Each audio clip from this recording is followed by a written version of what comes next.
YouTube one. That tracks. Which I should probably, I don't know if it actually does it, the YouTube one. It doesn't. We're live. Good morning. What's up, everyone? I'm hosting today. Yeah. The hostess. With the mostest? God, it's so... Let me go turn my air conditioner on. What a way to start a show. Yeah, start it and then leave. Look at Steve. Start and leave. Steve. Ah, damn it. That's where it comes from. What is up, everyone? We are live. I'm just double checking over on the 40-watt channel to make sure it is also live. I'm pretty sure it is. I'm only turning it down like 2 degrees, just enough to turn on. I need, like, it's not even that it's hot. Yeah. It's that it's humid. It's not the heat, it's the humidity. No, legitimately, like, we just had a tropical storm from Mexico break up yesterday, like roll in and break up. And so I don't know what the humidity is inside my house right now, but it is intolerable. And I don't open the window in this office overnight because it has all my stuff in it. Yeah, don't do that. That's weird. Don't do it. If you're gonna break into my house, never mind. My house is pretty locked up. Actually, if there was a fire inside of my house, you'd be in trouble. Legit risk because Steve lives at 555 55th. Yeah. What's going on? We got Mark is in a family team meeting, so he's coming back. He wants us to talk about Fender Studio. You have family team meetings? Wow. May was good for Fuzz Imp. Oh, good. I'm glad it was. Glad it was, Justice. Jacob McDougal in the house. Maybe he'll get ahead and he can send me that Machina. Acadian Flat Picker. Yeah, Fuzz Imp, Justice has been giving me stock tips. Give me one stock tip. It has been doing very well for me. Has it really? Dutch Brothers. What? Yeah, Dutch Brothers is potato chip company. The coffee company. Oh, you might not have Dutch Brothers out where you are. Oh, it's Old Dutch that's potato chips. Oh, Dutch Brothers is in Grants Pass, Oregon based coffee company. They're like a Starbucks competitor, basically. But all of their drinks are full of sugar. That's what they're known for. They're up 20% in the last month. Anyway, we're not a stock show, but they have 1,000 locations. Yeah, this is not stock advice because I've been running options on this, and every single time I've been sitting on it, and been like, "Oh God, I'm negative 100% right." I'm maybe not 100. Yeah, I'm like negative 50% right now, and then the next day it goes up 100%. So I'm like, I gotta get out. Gotta get out while it's in the green. David Perry joining us from Rancho Cucamonga, California. That's not too. It's an hour from here, I think. Yeah. Is this the Surfboard Guitar Channel? Yes, but we're kind of like the stepchildren of Ryan at this point. Yeah, I am currently on Earth. I'm not in space where Ryan is forming a guitar out of a surfboard. And I have never been in space unaided by chemicals. So yikes. Yeah, you're in the right place. You're just here at the wrong time. That's exactly right. That's the way to put it. Who else? Acyprium is here. Well, so I launched this at midnight last night. I know. Like 1 a.m. Yeah, because it was 3 a.m. my time, and I was still awake. Yeah. Why? I don't know. Because I had not slept yet. So. Oh, good morning, Amanda. Good morning, Amanda. So this is the cup I was talking about on Threads. This is my J Just Camping mug. Nice. Did you get one mug when they meant for it to be a different one though? No. That's oh God. I was like, that took me a second. Oh hey, what's up, boy? No, this is the mug I ordered. I've had this for a few years. I dropped it once, so there's a chip. Where's the chip at? I'm drinking out of my good old-fashioned right there Gibson Garage mug, which might be the most affordable thing at the Gibson Garage. Oh, it definitely is. Did I get that t-shirt at the Spam Museum? I didn't. I got this at Costco. which means there's probably about 10 million other people actually who have this exact same shirt. I got it because it's a super soft t-shirt and I like it. I feel like I'm like really close to the camera. I gotta go grab a new thing that I just got. Go for it. Rob F. Yes, the mug is actually a little heavy. It's a big mug. It holds. I actually know this. It will hold.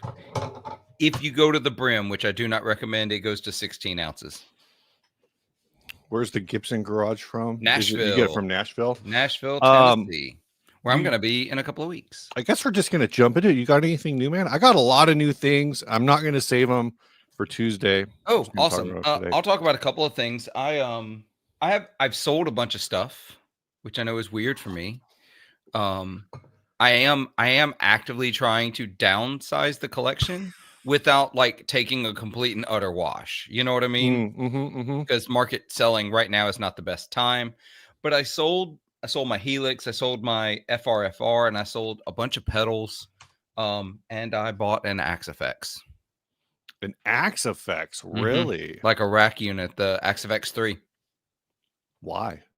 Because so I watched this video from Paul Drew, Studio Rats, who I had on the podcast a couple of weeks ago. Yeah. He did an episode on the Hook amp, which is it's a tube amp, but has digital encoders for all the knobs, so you can digitally save all your settings, just like the Automaton series. The Hook Wizard. Hook Wizard is the name of it. I'm looking at it. And so he sent me a link for one because I had talked to him about how much I liked his video on that amp in particular. And yep, there you go. That's the new version too. That's the Wizard 2. I have the V1, which it's only tweaked a little bit. Like there's no fundamental differences. It's got a digital reverb, but everything else is analog. And I really liked it. So he ended up sending me a link like a month ago, 2 months ago, for one selling cheap in the US. And so I snagged it.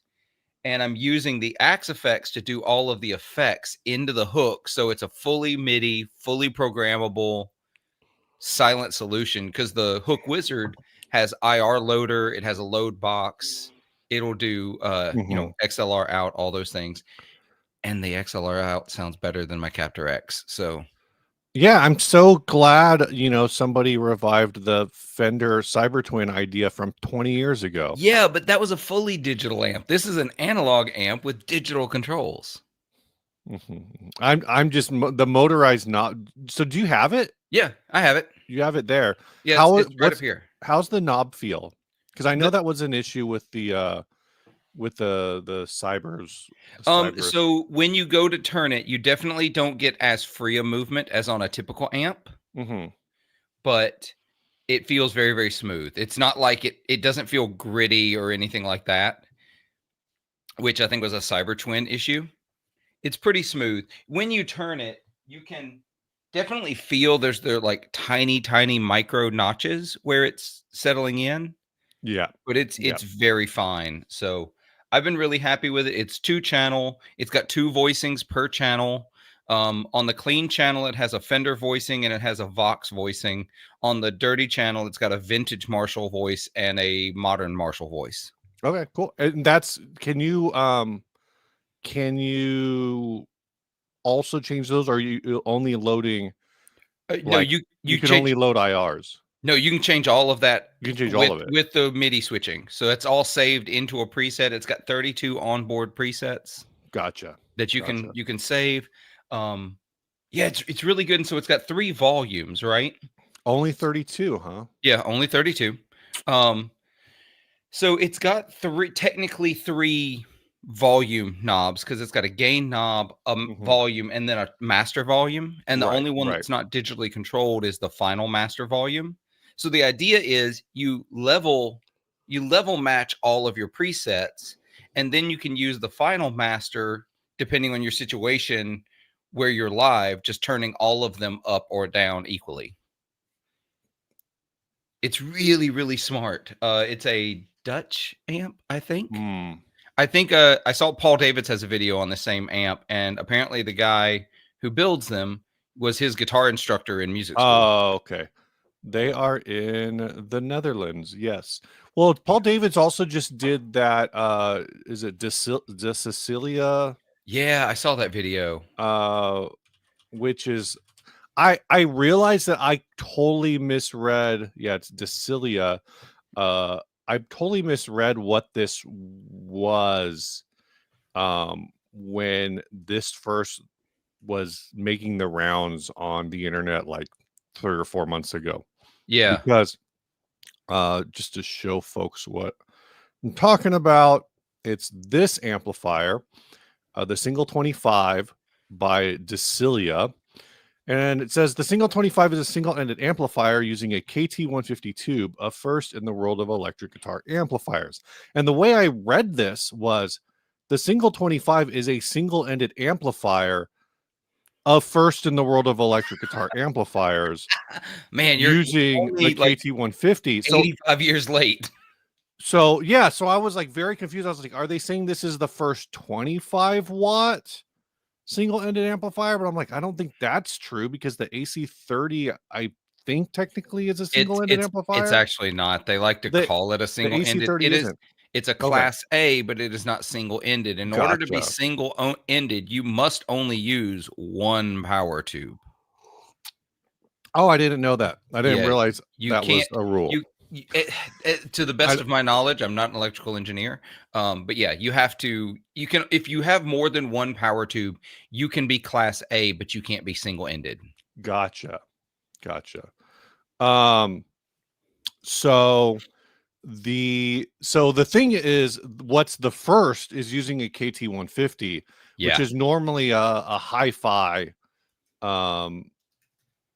tube, which kind of we're in this whole cycle. And when I saw this one, I mean, if Paul Davids did a demo, I didn't watch it, it probably sounds great, but that's because like Paul, I'm pretty sure if Paul threw a mic up on his shits, those would sound great too. Yeah, agreed. uh Exactly. He's in that but boat. but my thought is they're using a hi-fi tube, and this kind of goes back to this, like back in the day, like what is the magic of the sauce? Like, is it tube preamp? Is it tube power amp? Is it just the circuit itself? I think You it's know, some of we everything. had a stretch for a while where the recommended configuration was like, oh, you own a Hot Rod DeVille and you hate how loud it is, and da da da da da da da. Well, buy a Pod XT and run it through the effects loop, and now you have the best of digital at that time, Yeah. and you're running it through a tube amp, so it's gonna sound even more awesome than whatever, I Um, I think I think it's a sum of everything. And I realize that that's a whole lot of if everything's important, nothing's important mentality. yeah, yeah. Um, but the thing about that changes, and I'm not an electrical engineer, so I can't go breaking it down like circuit wise what happens. Class A and single A have a single ended have like a reputation for like the response. The first of Mhm. all, how quickly to gain they get to. But I guess if you're upping the wattage, it's going to take longer. My Right, issue with right. this amp, I'm going to be really honest. It's a good thing it only uses one tube because have you ever seen how much a KT150 costs? I imagine it's pretty expensive. A tongue sole KT150 modern production that's capable of dissipating 70 watts, right? Uh-huh. Um, $135 is the cheapest Yeah. for a tongue sole. Yeah, for one tube. It's almost cheaper to just buy. No, it's not. No, it's not. It's a Uh, is 3,100 euro amp.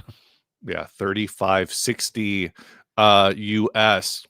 Yeah, Um, no, I don't know. I do want to go back to the chat for a second. go for it. Hello, I'm going to call this Mouse Pro Oh from yeah. Germany. Good evening. What time is it in Germany? It's probably around 7, I want to guess. It 7 would p.m., be 6 p.m., 7 p.m. 5 for UK. So Yeah, they're at least one time zone further. So I think I want to say 6. Smart Mammal, hello to you and your wife who's blasting gorillas while making her breakfast. Uh, which in a context with where we don't know who the musical act gorillas are, this is definitely on the wrong channel. So let's see, 70 watts in one tube. It's not 70 watts. It's No, the amp itself is designed for 25 25, watts. but the tube can handle up to 70. Oh, gotcha. So we should expect a 70-watt version in God, the I hope future. not. That thing would get so hot. So much heat. I love that going back to it's Smart Mammal who says that wife is blasting gorillas while making her breakfast. Yeah. I love the synergy of the username, but also, I thought about that too. The importance of spelling. If that's gorilla spelled any other way, it gets dark quick. Yeah. At least it only gets dark. Anyway. Yeah. Yeah, so I got a couple new things this week. The first one, I got one of these. I don't know if you saw these go up. It's kind of a joke pedal, but it's not. It's very serious. Okay. Which is this. I don't know if you saw these. I probably cannot get it to focus because I don't autofocus. I should. Yeah. I don't. It's simultaneously because I don't move. I have autofocus turned off, but maybe I should turn it on. But this is a Keeley X Bees Music Fuzzballer. It's the Keeley Fuzz Bender. It's the cat version, and I believe there are only 10 of these. Oh, really? I have one of them. Brian at Bees Music has one of them. It's pretty cool. I think this is my first Bender style fuzz. I think that I have. Oh, it's my favorite that I know of. So it does the Velcro rippy thing. It's got a bias knob for extra Velcro. You ever have one of the Tone Mob Model 001 fuzzes? No. Okay, those are tone benders. No. But I do have two Pelletars, which is like, I forget what that circuit is. It's like a muff on one side, and it's I can't remember on the other ones into. You want to trade me a Pelletar? For what? I don't know. I just don't have a Pelletar. Yeah, I'm down for that. I have a teal Pelletar that I could send. I can't send the other one because it's serial number Steve.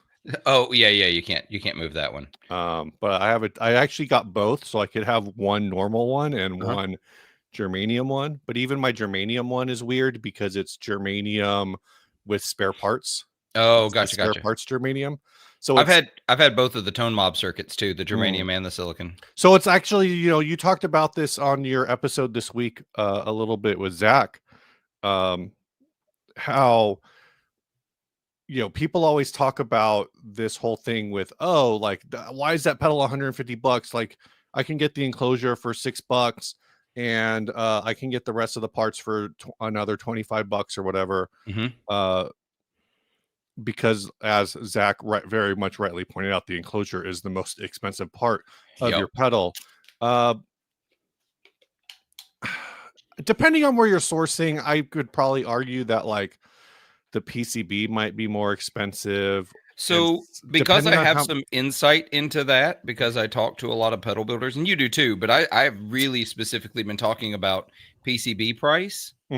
PCB is not even close to what the enclosure costs. I'm saying like if you're buying one part, if you're buying it all as one part, if you're buying one, sure. But if you're buying a sheet, exactly, yeah. If they're buying 100 PCBs or 1,000 PCBs or whatever, I'm sure it's like one or like probably $2 or $3. Yeah, like I have one pedal builder that told me their most expensive PCB is more than the enclosure, but it's the only one that is that price because it's it uses bucket brigades, so it's expensive. And so the PCB is like $19 for that pedal, like even at bulk. Good Lord, that happened fast. What? I'm looking at pedal PCB, which I still like. I always have mixed feelings about pedal PCB, though one day I will probably start buying things from them. I've played a couple of their circuits. I've never built one. I'm sure they're fine. They're doing the same thing that Mad Bean used to do. Mad Bean probably still does. I just haven't been over there in forever. Wow, why does this website look so? Is Mad Bean gone? No, Mad Bean's gone. I don't think it's gone. I don't think it's Mad Bean Pedals. MadBeanPedals.com is still up. Okay. I don't know if I can still order anything. Yeah, it doesn't. Well, shop. I mean, Yeah. stuff is coming up. It's just a website that hasn't been updated for modern browser. Gotcha. Anyway, sorry. Oh, Ian says build your own clone is gone. Yeah, that's gone for sure. Because I know that Rick Matthews from Matthews Effects used to work there and do some work for them, and we've talked about that being gone. General Guitar Gadgets looks like it's still in business. They're another one that would send you a PCB. So, You could so buy a what was your PCB. that was fast? Oh, sorry. Pedalpcb.com already has what they call they're calling it the Fumble Boost on their coming Yes, soon. they are. I see which it. is the BBC One side of the JHS Not a Dumble. Which I'm just like, yeah, that's really wild. Yeah. But anyway, so I'm just looking at there, and it's like the PCB ranges are like $8 to $18. So that's or there's maybe some cheaper ones, but most of them are in the $8 to $18 range is what I'm seeing. Which is only, what is their actual highest price? Sort I don't high. know. They have a pedal called the Low Tide Mini Okay. circuit, which is apparently a Fairfield circuitry shallow water, whatever the hell that is. K-field modulator. Well, those are words. I'm looking for all of their. Where are you looking to see all of their PCBs? I just clicked on here. Let me just. Yeah, because I don't want to see all the parts. I just want to see the PCBs. So I just went from the main page. I clicked most popular, view all. Okay. And then sorted high to low. So you got a $30 one and a Boss VB2 PCB, $25. Another Fairfield one that's $25. But what exactly is this? Coarse vibrato pitch. So the shallow water is a whole bunch of modulators all at once. Okay, that makes sense. Basically, I had and I bought it already put together, but I had an Electro Vibe, and that's a cool pedal. It's their Univibe. Oh, okay. And so it's actually got it's got 2 speed controls, and it's got foot switchable between them. So you can have 2 different Univibe speeds set and switch between them. It's really, really cool.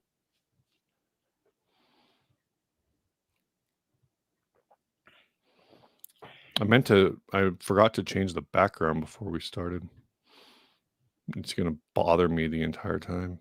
Yeah, so I'm not going to try to say this name, Wild, but says, I built 5 pedals from Pedal PCB. I ordered parts from Tata Electronic a few years ago. My cost would end up about $50 a pedal. Yeah, so, but you're also, take into account you're literally buying retail and not wholesale. Yeah. So your price is more.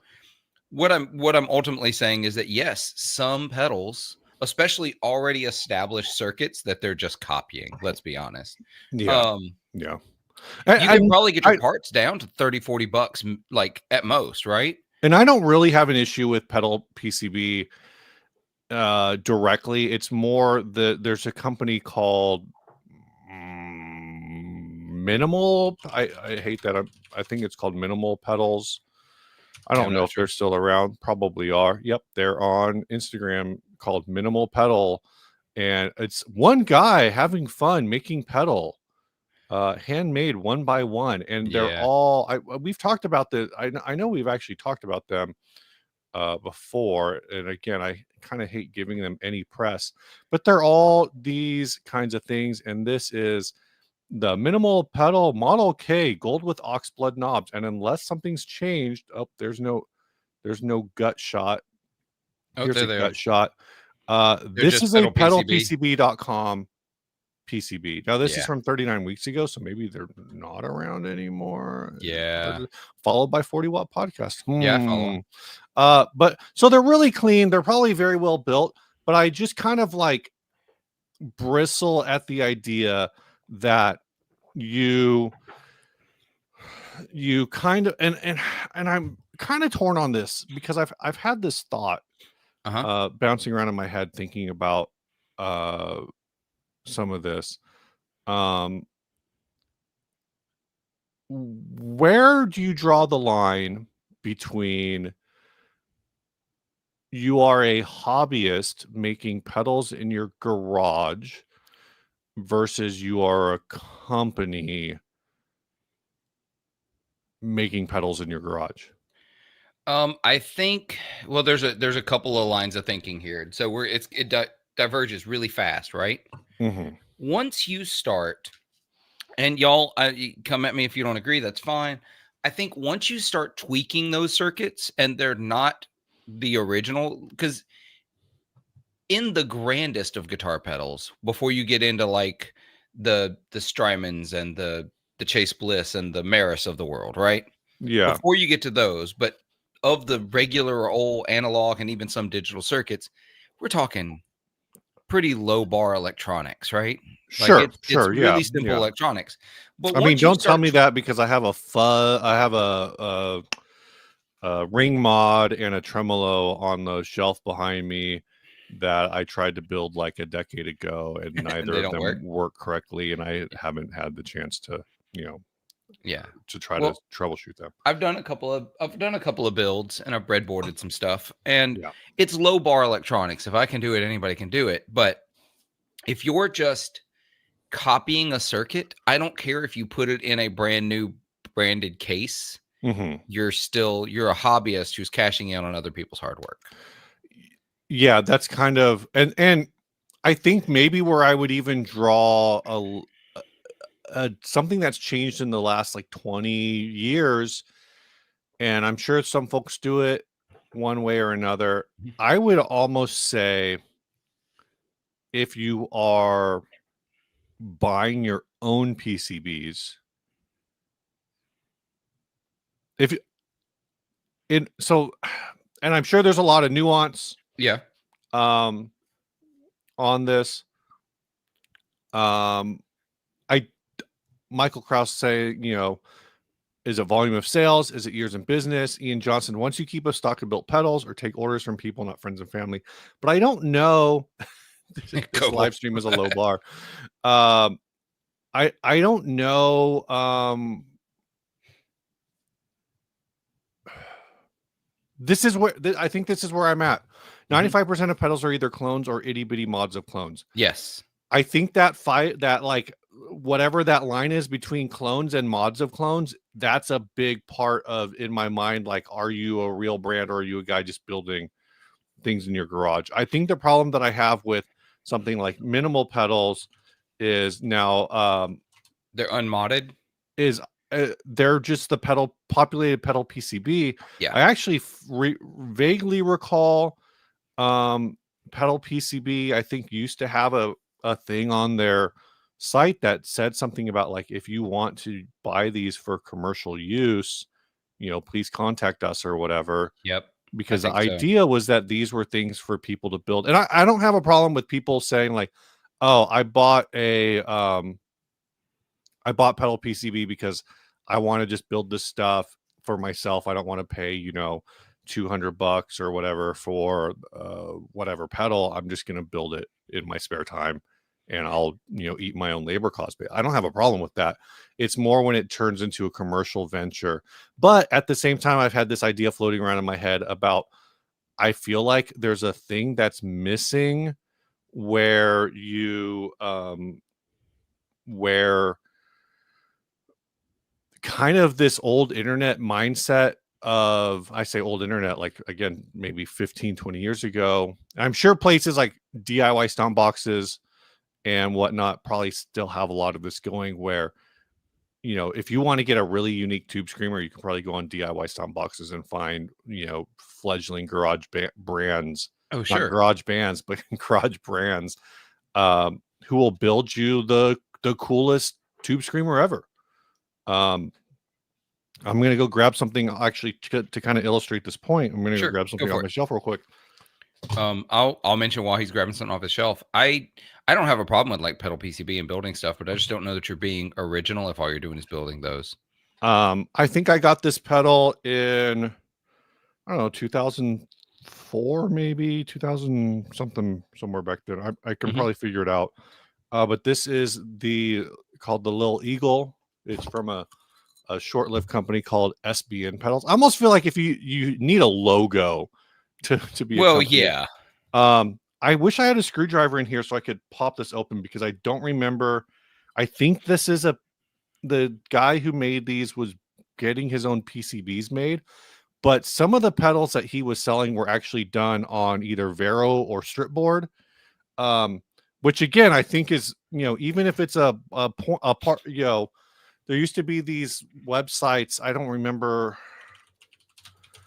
for guitar. Actually, DIY FX pedals, I think, has some of them. Sabrotone is one of the sites. I'm looking at some of the freestompboxes.org. There's a page called Guitar Tagboard Effects. That's the one I'm trying to remember. Which apparently stopped posting in 2023. And there's stripboard builds. And I kind of feel like if you are doing stripboard builds, like that's more legitimate. That's closer to being a real company than just buying pedal PCB. I agree. Which again it's a very arbitrary. I recognize that it's very arbitrary. But the reason I pulled this out, and I have this, I actually have a few pedals from this builder. Pedal PCB. Pedal PCP would be a crazy sounding pedal. I got this pedal because I had a Visual Sound Jekyll and Hyde that I just like. I only used this. So this is a tube screamer. Yeah. That's why it's green. And the Jekyll side of the Jekyll and Hyde is a tube screamer, but it's got like an EQ knob on it. I forget what it does exactly, but it's got a little extra EQ, so it's got tone. That company is now called True Tone. Oh yeah, they are. Jekyll and Hyde version 3. Drive volume tone. Oh, that's that. Yeah, drive volume tone, and I think bass is the other knob. Or maybe I also hate the V3 enclosure. Confusing. Give me that big home plate enclosure. I can't figure day. out what the hell this actually is. Let's see. Let's find. I had the red one. It had. I'm just trying to find a straight up picture. Drive, tone, volume, and bass boost. For whatever reason, I could not get that green side dialed in. I would run the drive at 0 and just actually use it as a boost. Huh. The EQ on the distortion side, I felt like I could never really get that dialed in right either. This pedal, my memory of this pedal when I got this is I plugged it in, and every setting, like immediately, I just maybe not every setting, but like running at 12 o'clock was the exact tone that I wanted. Oh wow. Like right away. Like it took me 0 time to dial it in.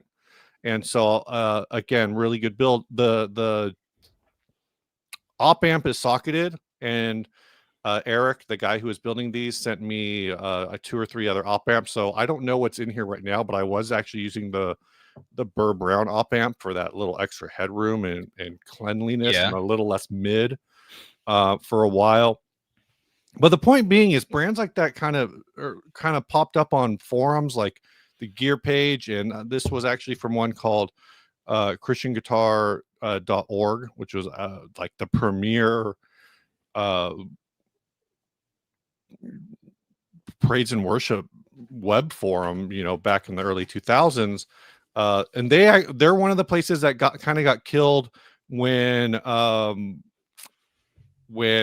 forget who it was, but BMI or some other ASCAP or whatever went after all the tab sites, and basically every tab site in the early 2000s had to remove all of the lyrics from their tabs. Yep. Except for Ultimate Guitar, who said, "Fuck you, we're Russian. We don't, we'll do whatever." Like basically they said, our servers are in Russia, we can do whatever we want. And did not know that. Really, yep. So when you go to Ultimate Guitar, you're supporting Soviet propaganda. I don't know. Yeah, that's a hot take. But all of this to say is I kind of miss that aspect of culture of the guitar culture. But yeah, when the internet evolved past MySpace. But at the same time, and I don't intend this to be like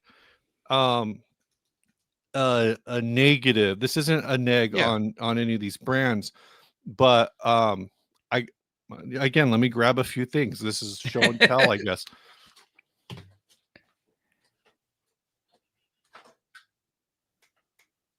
Oh, where's that other one at? I'm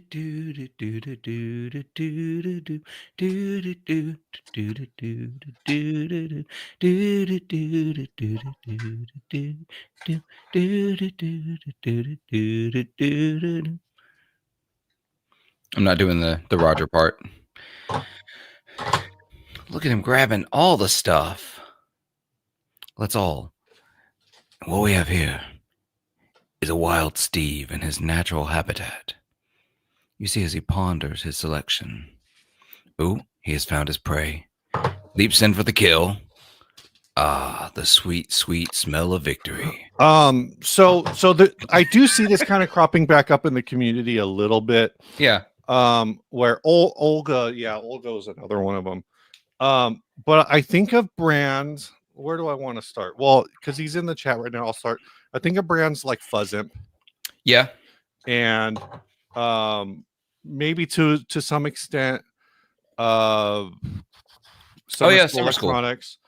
And you know, I was pushing some of the David Ross stuff for a bit. Yeah, I like David stuff. And then coming out soon, so this is the original one. This is a Progress Pedals Dad 250 Plus that I'm still waiting to get one of those. And he's doing a run right now that's kind of in the production phases. And these are all companies that kind of, I mean, I'm using the term company here maybe a little bit loosely in some of these cases, because I don't know that Ryan would consider Progress Pedals a company compared to anyone else, any of these others. But, sure. But the idea behind, you know, these are people who are just part of the community who are doing a run of pedals. And I think that's a really fun thing to be a part of. And I think that's also part of where like maybe Minimal Pedals is participating in community somewhere else. I don't know. I don't know anything about them. I think besides being aesthetic, you know, I think Mark's a really good at Summer School's a really good reference to this. You know, Mark got to start building pedal PCB pedals. He's told that story multiple times. That's how he started. He built some for himself. His friends saw him building them. I was like, "Oh, can you build me a such and such?" And he built them for him. And then eventually he started tweaking circuits. And then he started figuring out, you know, oh, how does this design work? How does this circuit work? And what would I do to change this? And eventually he starts making his own thing. And I think that's the progress. At some point you're thinking about it not just as a clone, but oh, what would I have done differently? And then you do something different. It's sort of like Bob Dylan. I heard him talk once about his songwriting process. And I mean, one of the most prolific songwriters of all time, right? He said he would just start playing a hymn or a traditional song, right, and then slowly start changing the lyrics until he had something completely different.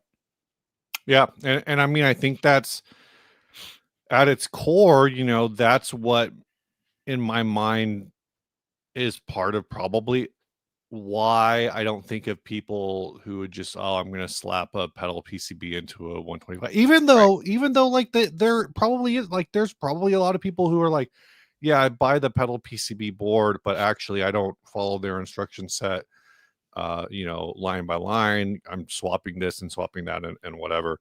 And somebody did point out, somebody pointed out in the chat that pedal PCB will make you PCBs with your branding on it if that's what you want. Yeah. Michael Kraus says Cosmodio only made one pedal for several months and no one said they weren't a real company. Now they have 3. Yeah, but they had badass graphic design. So yeah, well, you know, you look at someone like Jesse over at Rude Tech. He had basically one pedal for a long time. The fuzz 3MUF 14. Yeah, 3MUF 14. 3MUF. Yeah. And sometimes that's where it's at. You know, I don't know. Yeah.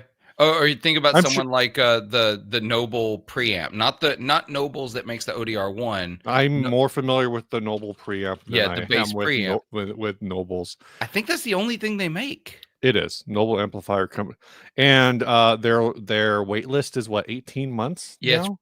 really Something long, so stupid that like it's that. dumb expensive. So I've thought about building the PCB version. The Yeah. pedal PCB doesn't have it, but Conspiracy to Commit Electronics Mm, does. yeah, I've seen it. I mean, I've met Jack. Jack's a cool guy. Yeah. Um, there's a whole yeah. Um, is there a bonsai? Cynthia, is there a bonsai or pack rat equivalent for muffs? Yeah, Yes, the it's the Muffaletta. muffaletta. Proco only makes one pedal. Well, They tried to make a couple of others. Proco makes like 5 pedals, but they're all the same pedal. Yeah, exactly. That's the problem. And they just did we talk about I think people wanted us to talk about Ryan and I to talk about this. Speaking of only making one pedal, what's your take on you know about the Sterling Vermin? No, what is this? This is so Act Entertainment is the company that owns whatever. I'm looking at the article now. We'll find it. Keep going. They own Proco. So now they're Okay. saying the Sterling Vermin was born from a desire for something different, something refined, with the soul of a traditional rat pedal, but with a voice all its own.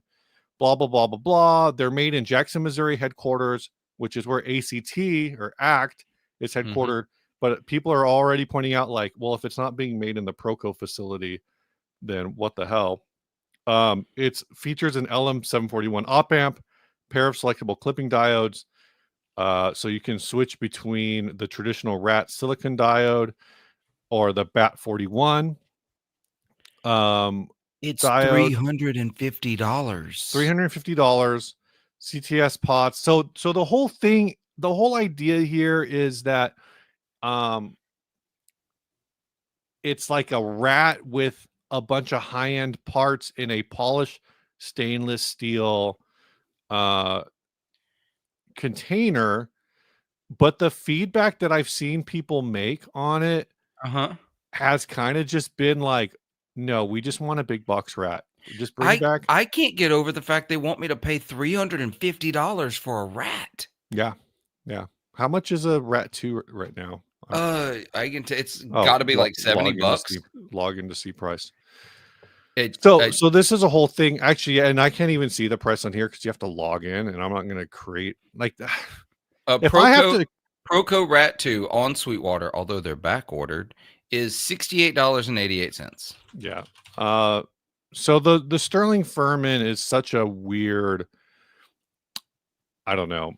And of course, they wrote a press release, which got them into Premier Guitar, which goes back to RJ's theory that the reason 60 Cycle Hum is never in Premier Guitar is because you don't do press we don't releases. write press releases. 100%. Dude, ChatGPT will write your press release for you. Oh my gosh. Cue all the AI haters. I get it. So I own one rat pedal, exactly one. Which one?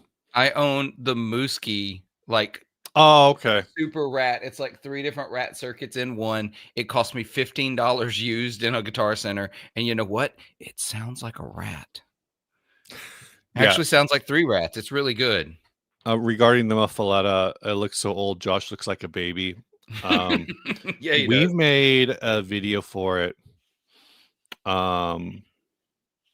Yeah, bad guitars. There was like zero marketing for this pedal. Yeah, there was zero marketing because the company that owns Proco is one of these companies that is just and Proco itself like kind of is so mom and pop in a way that it's kind of like what are you like? What do you want to be? Yeah.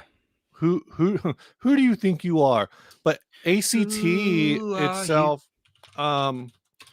is one of these companies that like they have a bunch of brands.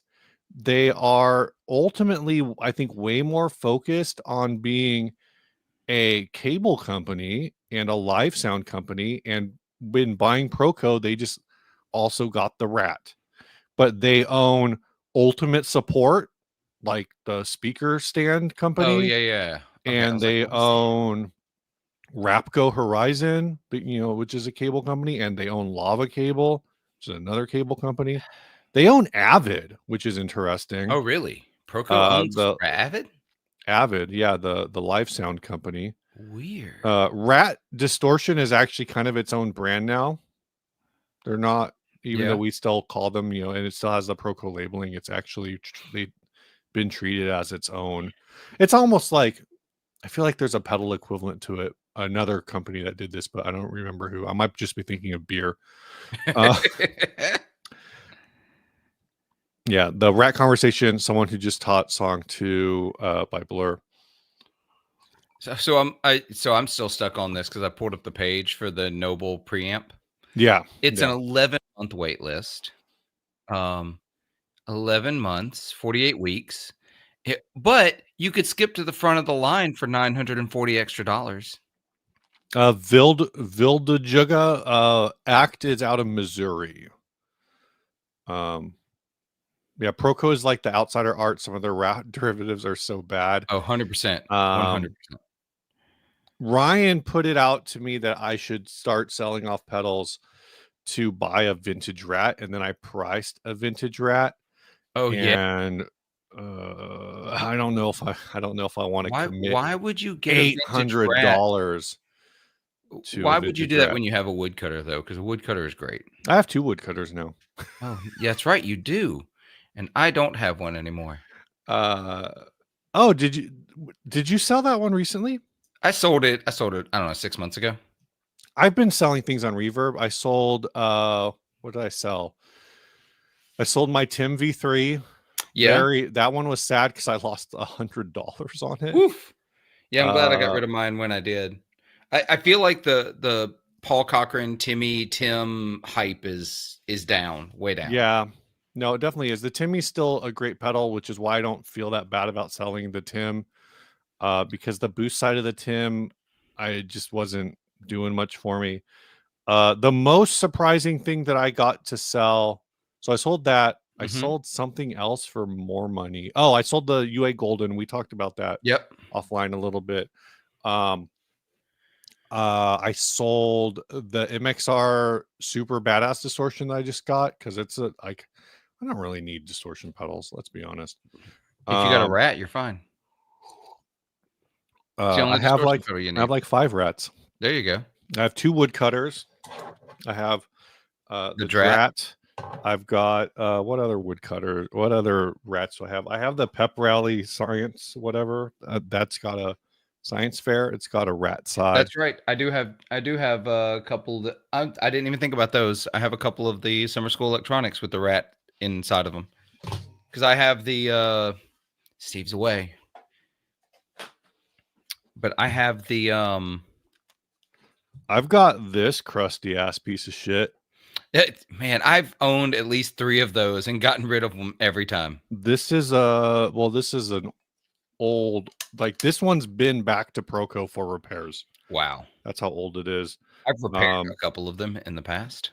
It's serial number 59880. I don't know where that fits in everything.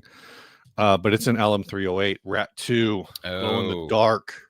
If it doesn't glow in the dark, do they all glow in the dark? I don't know. I think every one I've had of the modern ones do. Yeah. But the ones that like don't have LEDs, don't.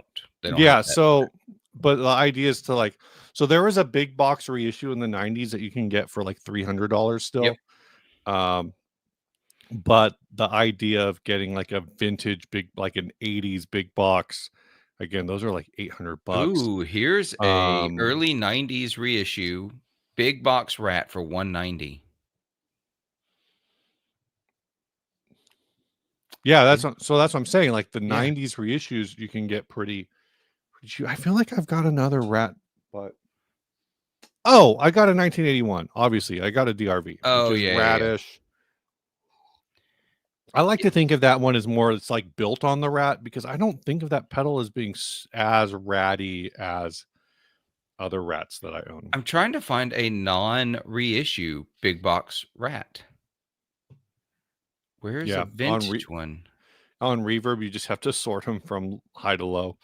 Yeah, but I want like the cheapest one available. Yeah. Big box Rat. Oh, I think the easiest way to do it is to search for Rat and then go to your filtering options and here we go. Filter to decade. Here's a V1 from 79 to 80. Balls. Oh, here's an 81. That's technically a V2, wouldn't it be? Anyway, here's the cheapest 78 to 81 is a 1971 in Yokohama, Japan for $1,815. Yeah, And that's the cheapest by ridiculous. far. Um, There's an 81 Proco, which I think is V2, but don't quote me. It's in Australia for $712. yeah, I'm seeing some V2s around that 712. Seeing some other V2s around 800. That's all I'm looking at. Like it's probably going to be like 800, and I don't even know what is it the logo? Oh, it's the fringe logo versus the tail logo. That's the difference. Oh, God. Well, I mean, there might be other differences. I don't know. Yeah. Cynthia says UA pedals, though they're top tier quality, I still feel like you're getting premium basic meal compared to the weirdness you get from Chase's. The UA pedals are really interesting. I think what podcast was what was I listening to the other day? Some video that RJ sent. Maybe our group chat. It might have been because we definitely talked about that. So I'm gonna while you're thinking that, I'm just gonna make a comment here. I don't feel like Chase Bliss and UA are chasing the same audience. Oh, they're definitely not. They're not. Chase Bliss is going after like the more experimental music maker in a lot of ways. UA is trying to give you classic sounds in a box. Yeah. And Chase Bliss doesn't care about, I'm not saying they don't care, but their goal is not to give you classic sounds. Their goal is to push the envelope. Right.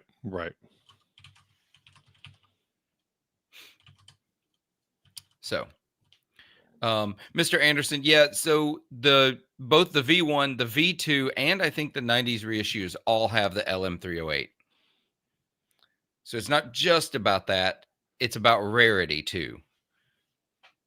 Those early ones with the rat tail, the originals, the people care an awful lot about a little extra ink in the powder coat. It was that chairman of the board video about why do people chase hype, and then I felt like it didn't go anywhere, but it did kind of seem like they might have been throwing shade at UA because the reputation with the UA single effect pedals that they've been doing, like the golden, or even the original was like the golden and the starlight, and I forget what else, and then the Astra. Was it this year or was it last year? Was when they did the Max. Yeah, they did the Max, they did the Galaxy, and they did the. That was last year, right? I think it was. I might have been the year before that, Steve. I know I went to the party. That's all I remember. They did the Galaxy. They did the Max. There's one more. What else did they do? And the Delverb. And then the Delverb. I have a Delverb shirt that I got a stain on, and so it's sitting in the bottom of a drawer somewhere. But and then this year, like, it just seems like they're throwing amp models into pedals and then launching them. And the thing I keep hearing is that their hype is very short-lived, which is kind of interesting with that. And some people say it's indicative that they're not really thinking about like the long term with their branding with these pedals. They're just kind of like launching them, and whatever happens. I could sort of see that. So I don't really know. I picked up a Max recently. I just haven't had a chance to plug it in. I got RJ's actually. Yeah. So you traded that for the DM101, right? Sure did. Yeah. That and he traded me the Walrus Slotva. Right. Slotva. And I haven't plugged either one of them in yet. I haven't had time. So so I've been buying and selling things on Reverb, or buying and selling. Some at some point in the future. So I've got the 1981. It's not V2. It's 1981 DRV number 2. That's what it's called. Which is like because it's just the finish. It's a finish variation. There is sort of a DRV V2 that exists. Okay. And I don't know when it's going to get here, but I did buy one of the Germanium DeLorean 1981 DRVs. The Mhm. silver finish, not the gold finish, because it was like 100. It was 26% off. How do you pass up 26% off? I I don't. feel like Matthew over at DRV is really good at the hype engine. Like that pedal.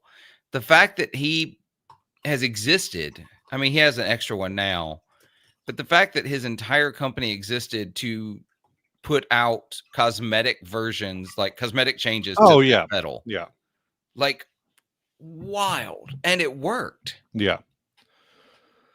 But I also got some other stuff because I ordered some things. I'm gonna pull this out. I got a bit of a care package with an order I made from Rocket Music. Oh, nice. So this is a combination order. I'm not gonna save this for Tuesday, even though we're recording on Tuesday. But basically, what I needed. Viled, I'm going to answer this while you're getting that out. The reason you buy a 1 amp sim is because they're that good. That I've got the Enigmatic and the Dream 65. I'm going to do a video on them No. here soon. They're They really sent us that the good. dish. And I don't want every amp most of the time. I want this sound. There's a market for folks that want to do that as well. I realize I'm making so much noise. That's not that bad, actually. But this, so what I ordered are these. Oh yeah, nice. A couple cables, because what I realized, and this is like in my head, it's so dumb, but I think a lot of folks will appreciate this. I've got two 20-foot cables, and they take up a lot of space. Yeah, they do.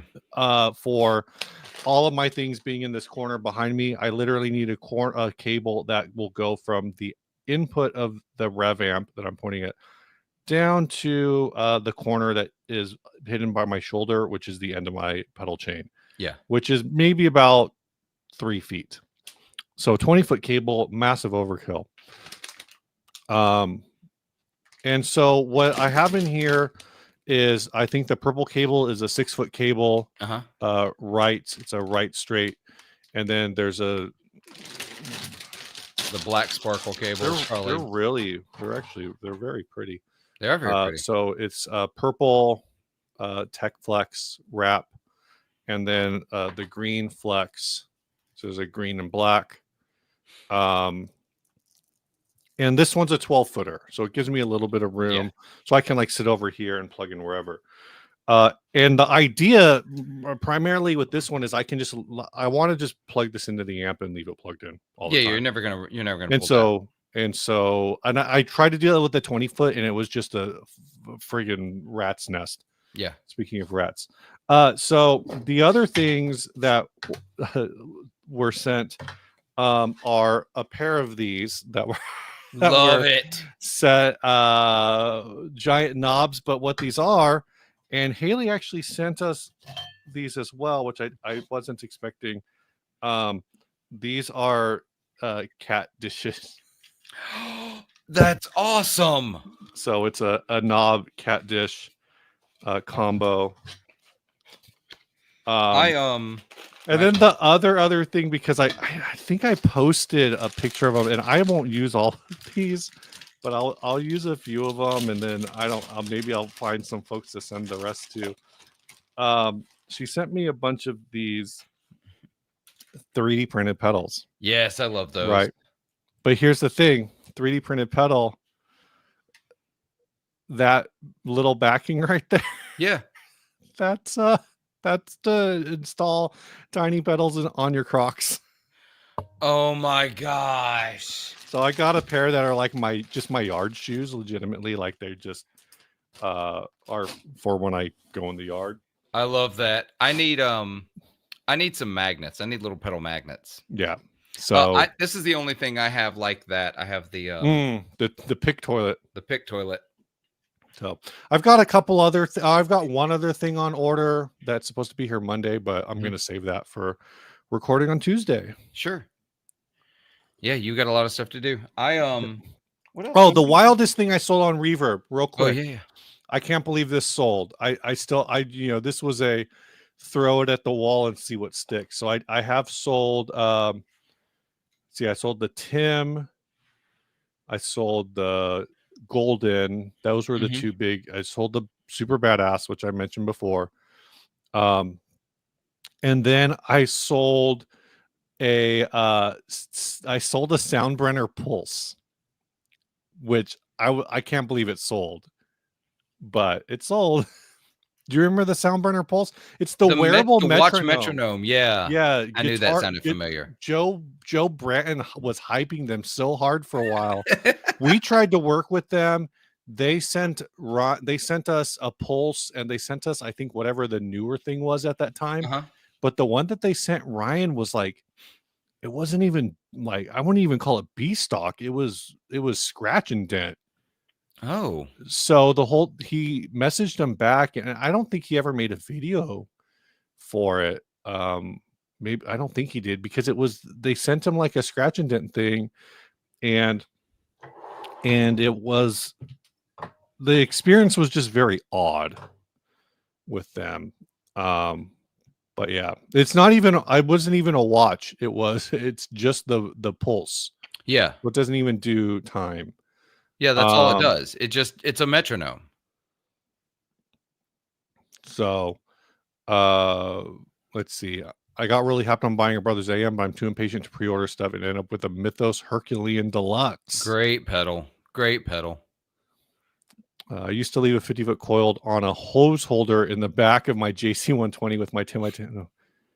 Yeah, I again, these 20-footers were fine when I was playing live, a decade ago. Even when I was playing in like on a small church stage, it was kind of nice to be able to at least, if I needed to go talk to the drummer about something, didn't have to take things off. Yeah, I Yeah. ended up having to, because I was in the same boat. All of my cables were 20 or 25 feet, right? Mm-hmm. Well, I ended up buying a 10-foot cable, because even when I was playing through the amp, it's like I can touch it. It's right here. Yeah. Like, it's right here. And now the Axe Effects is right here. I can touch it. And so Mm-hmm. I don't need this room is only 11 by 11. Yeah. I don't need 20-foot cables. So yeah, that was a big one, getting that done. I love this question. Yeah, David Perry. Pedals you regret getting rid of. Steve, go. I don't know if I have any, to be honest. So I've already had this question on a recent podcast, and I don't. I have never sold a pedal and ended up truly regretting selling it. Yeah, I'm trying to think if there's anything that I've sold and then bought again. I've done that, but I still don't regret selling it, because I didn't need it at the time. If it's something I can get again pretty easily, then yeah, I'm good. I'm trying to tell myself that. I can't think of anything. Pedals I regret getting rid of. This is counterintuitive. I said this before. I still think I might be the only person on the planet who ever lost money on a KTR. Because I sold mine for like $220. I bought it new. I think I sold it for like $210, $220. The current lowest price on a KTR on Reverb is $470. Really? And that one's beat up. Wow. For excellent condition, which is probably what I would list mine in as excellent, is like $520, though I probably could have listed it for mint $574.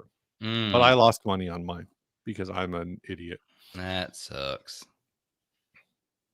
So I was just, because there was this stretch where Humbucker Music would get a bunch of KTRs in. You could buy one and you could like kind of, their batch windows were like probably about 4 to 6 months apart. Sure.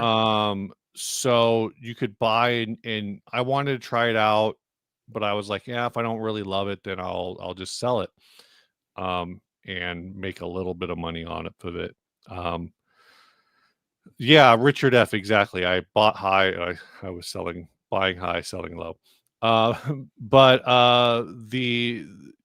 I think around the same time was J Rocket was doing the Archer, and Wampler was doing the Tumnus, and when all of those things were hitting the market for the first time, it actually kind of wrecked the the KTR market, and I was just being impatient. Was that an early KTR? Did you have one of the early ones? I mean, not that early.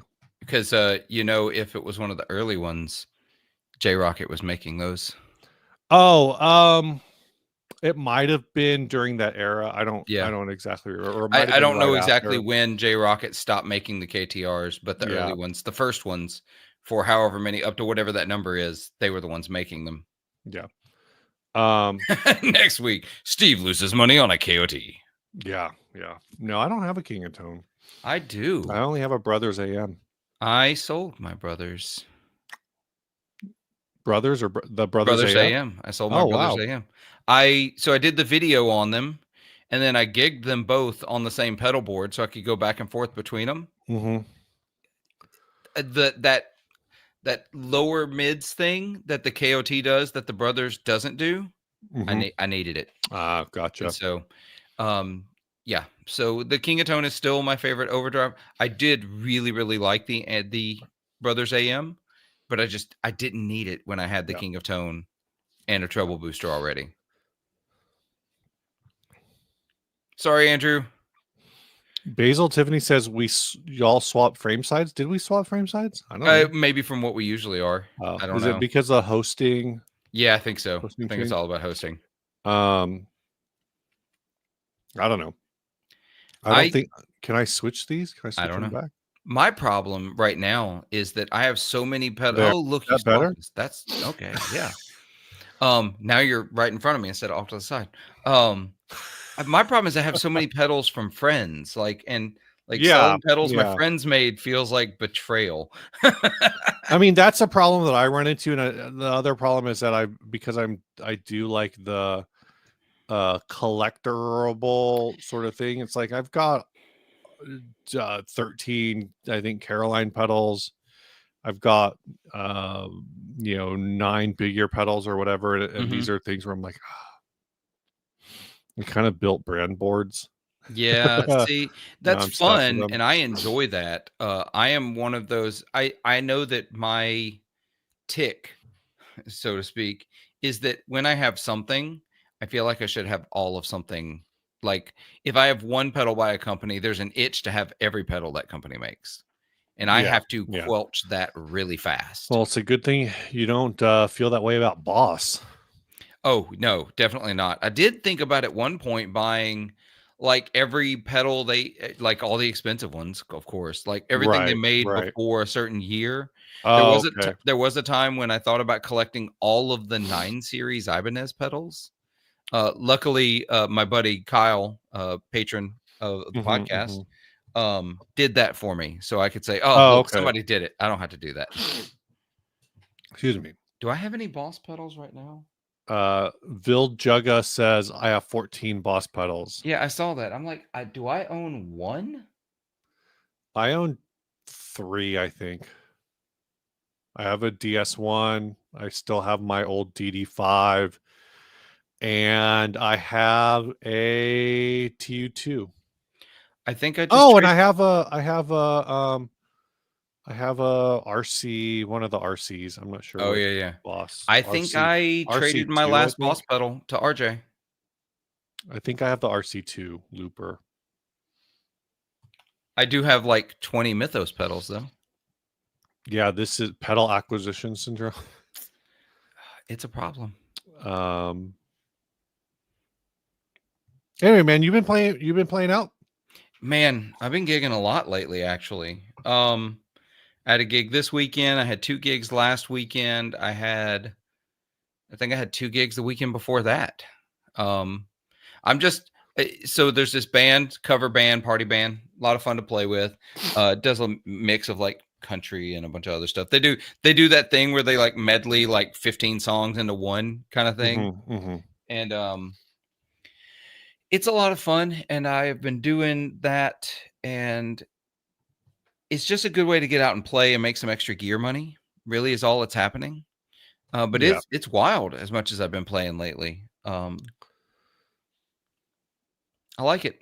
I'm down to taking 1 guitar though. I stopped taking 2. I was like that. Which guitar? Lately I've been taking the The Murphy Lab R9. How do you pick between your 3 Les Pauls? Which one you're gonna take? It's just whatever I'm feeling that day. It just Yeah. whichever one I'm feeling. Some days I know I'm not feeling the Les Paul. Some days I'm feeling, hey, I'm taking the Telecaster. Right, Or right. yeah, it just whatever I'm feeling that day. The So one I can't take. Like there mhm, are two I know I can never take. Well, not right now anyway. And it's this one right here, the Mulecaster. It is mhm, just too unique sounding for a covers gig. It is right. too unique. And anything in like baritone tuning, which Just put that some is also in just baritone put a tuning. capo on it. Dude, I've thought about it, and like just not even tell him, like not tell the lead singer, the acoustic player, and just all of a sudden break out a baritone solo.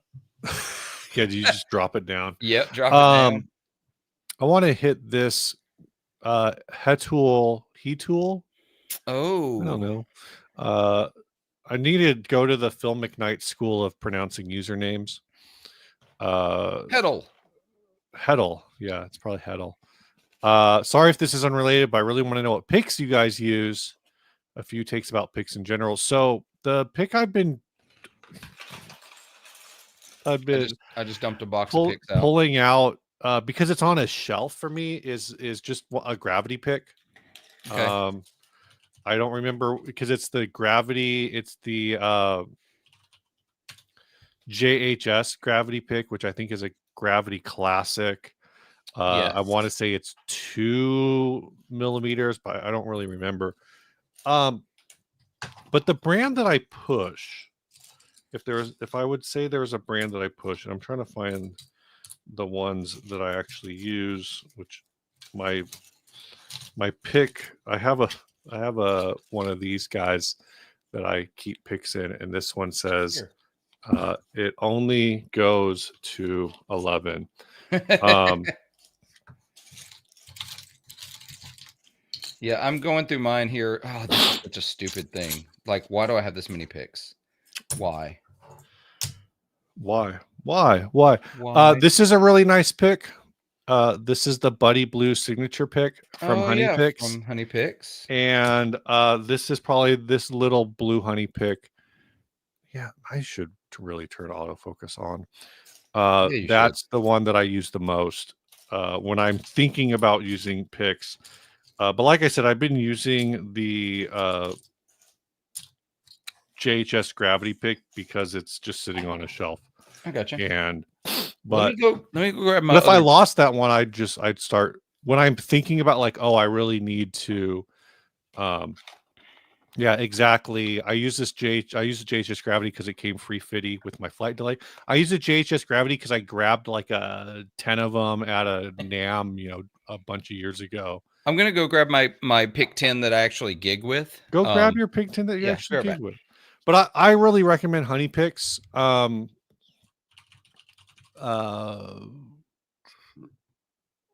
Rick is I think I would say he's a friend of the channel. And let's just take a look at their anniversary. They have 5-year anniversary picks right now, but some of these are limited edition. Apparently, there's a Bradford Mitchell signature pick now. I don't keep up with everything. They are on the expensive side. The Kieranite picks start at $15. Galath at $20. You can get like a variety pack, so you can kind of try out different things. That's cool. These other variety packs they have. They just came out with this one, the synthetic opal, which is really like looks really cool. And yeah, you can basically get any of the whatever resins or plastics that they're using at that time. You can get them in a bunch of different configurations and thicknesses.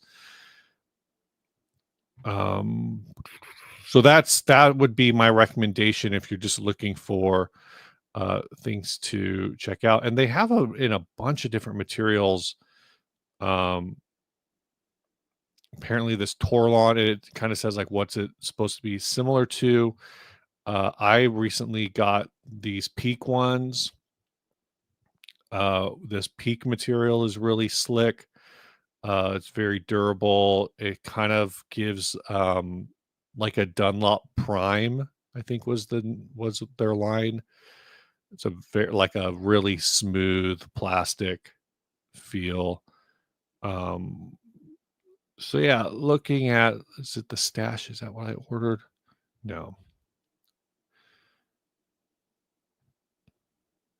I think I ordered maybe a Swarm pack once. But I don't actually know, I wouldn't have, because I don't, the 1mm, I don't really love that one. It's a little small.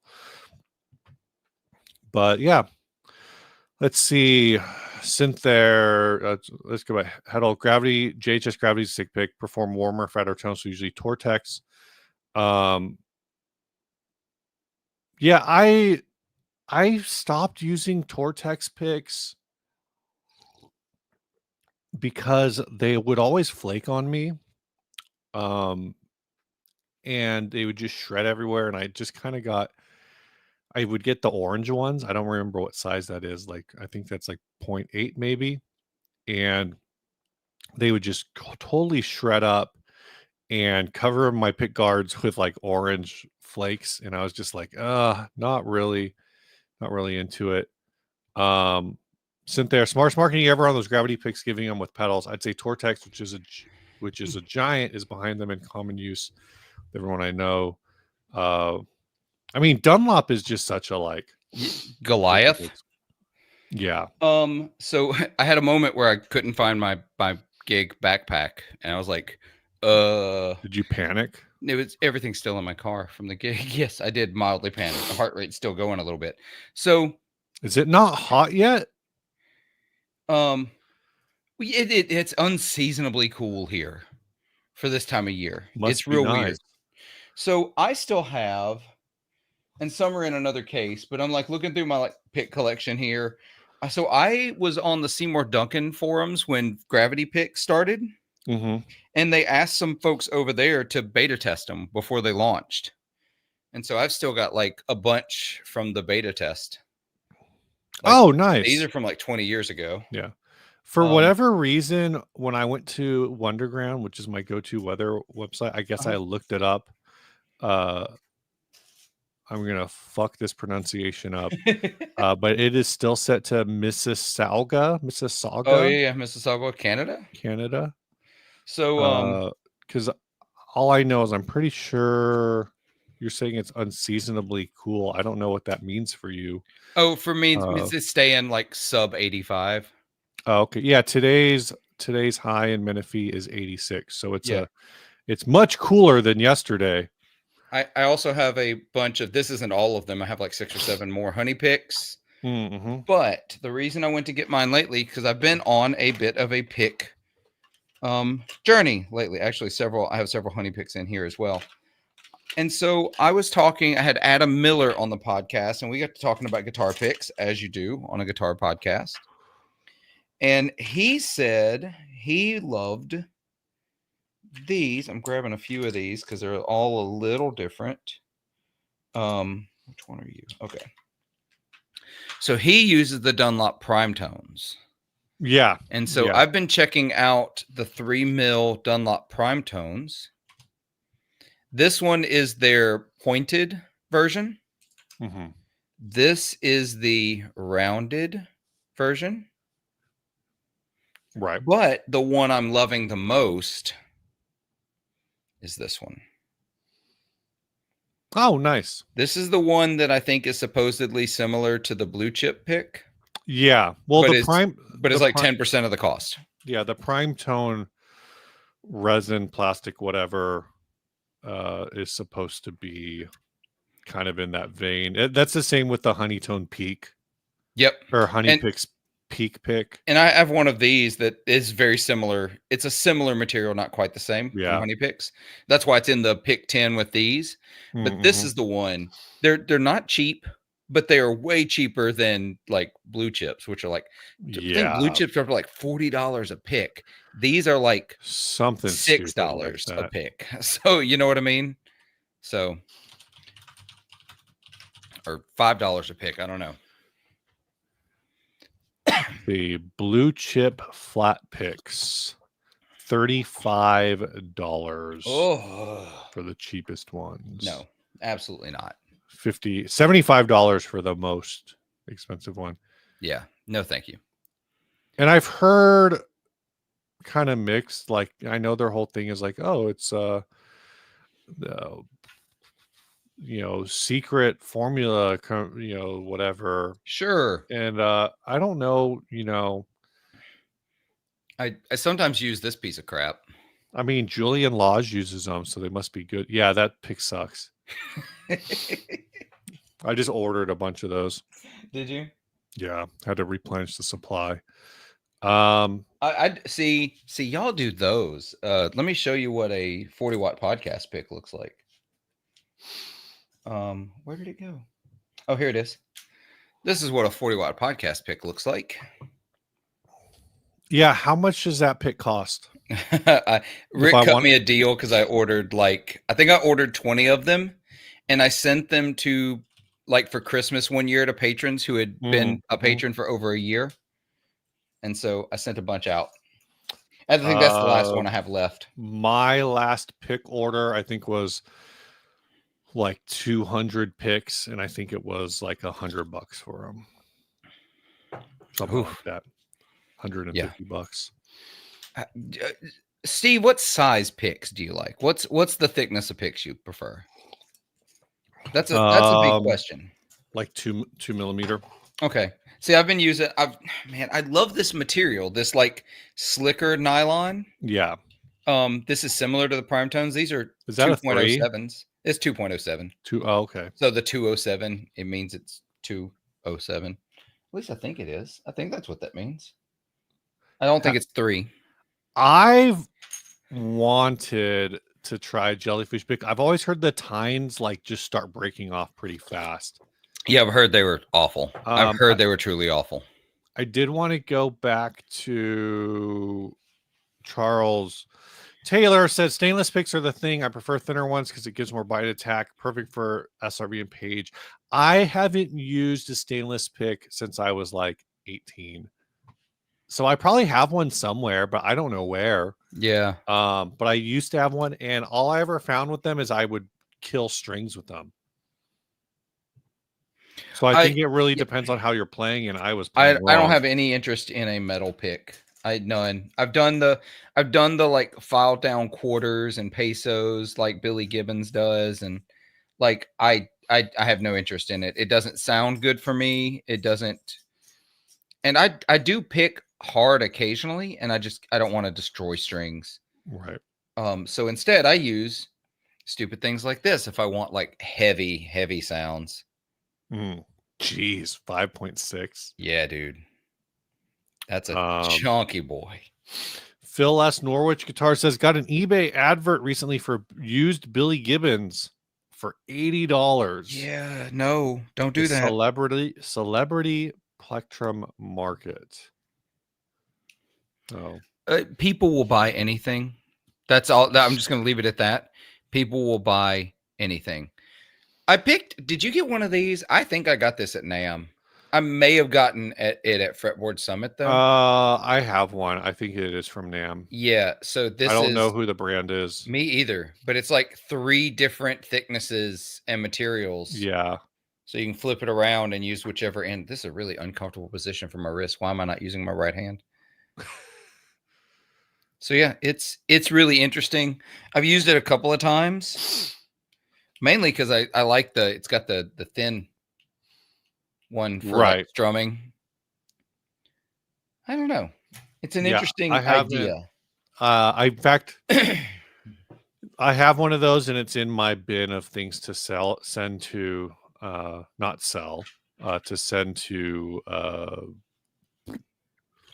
$10 tier patrons.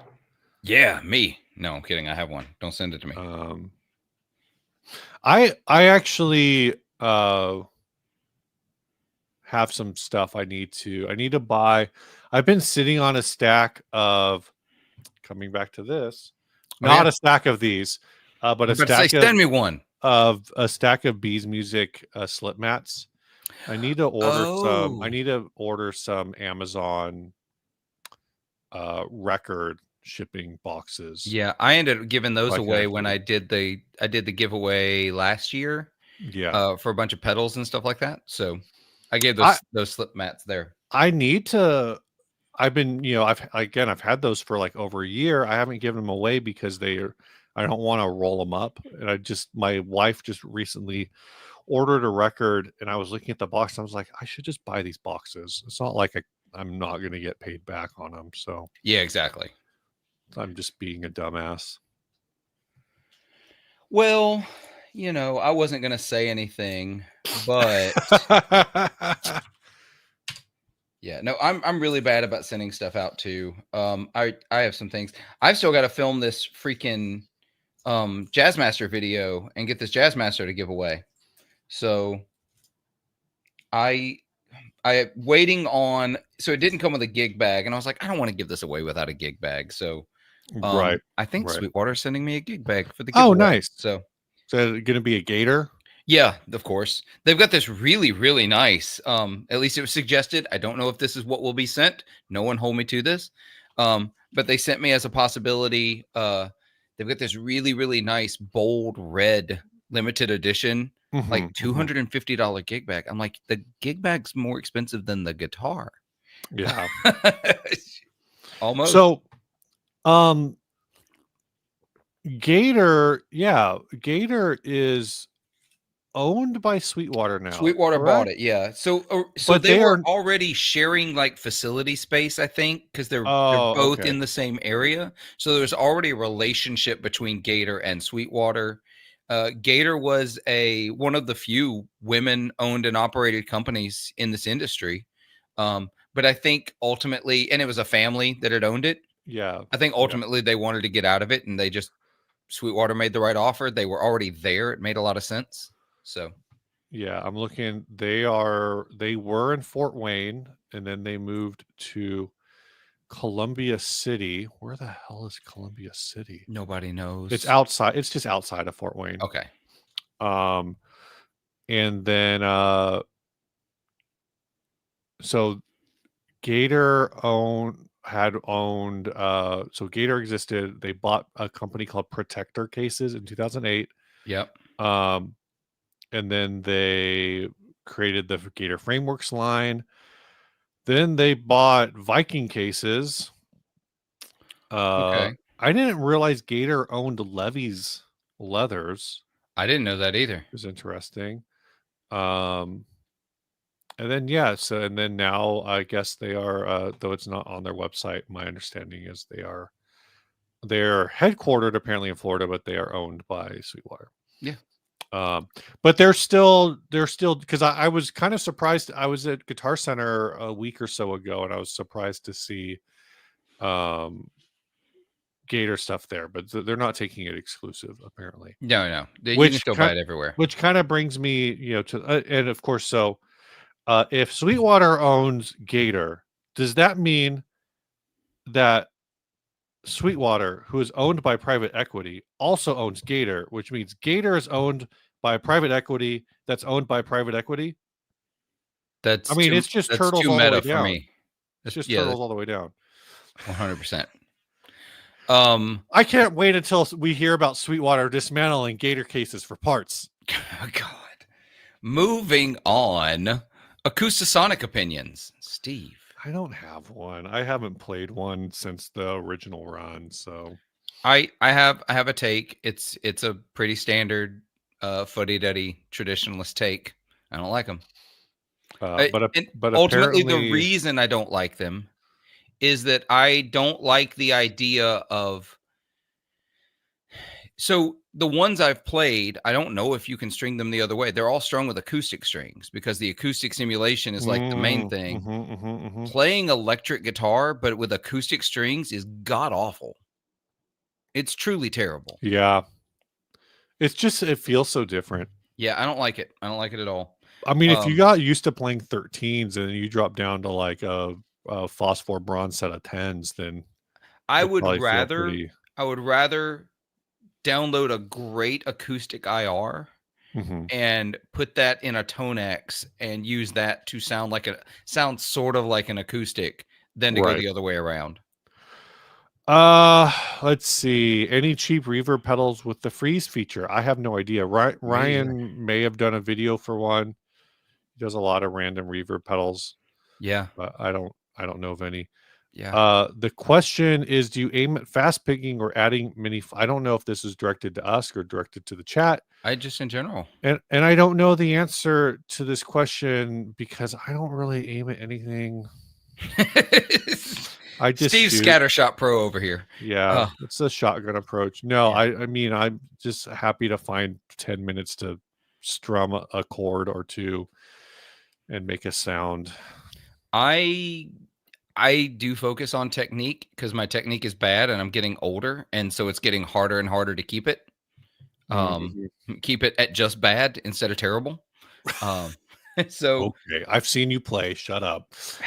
yeah, but like there's still a part of me that's like, I remember the player I was 10 years ago. I remember the player I was Right. 15 years ago. I'm not that player anymore. So I'm not saying I'm a bad player. I'm actually not. My technique is bad though, and my accuracy is bad. So I'm working on it a lot lately. And that's part of the pick journey as well, because you look for the pick that helps you be the most accurate, that fits your hand. Right. But picks, there's definitely a tone thing to picks. Actually, that's why I love this honey pick more than I love, say, this honey pick. They're dirty because you can see I use them.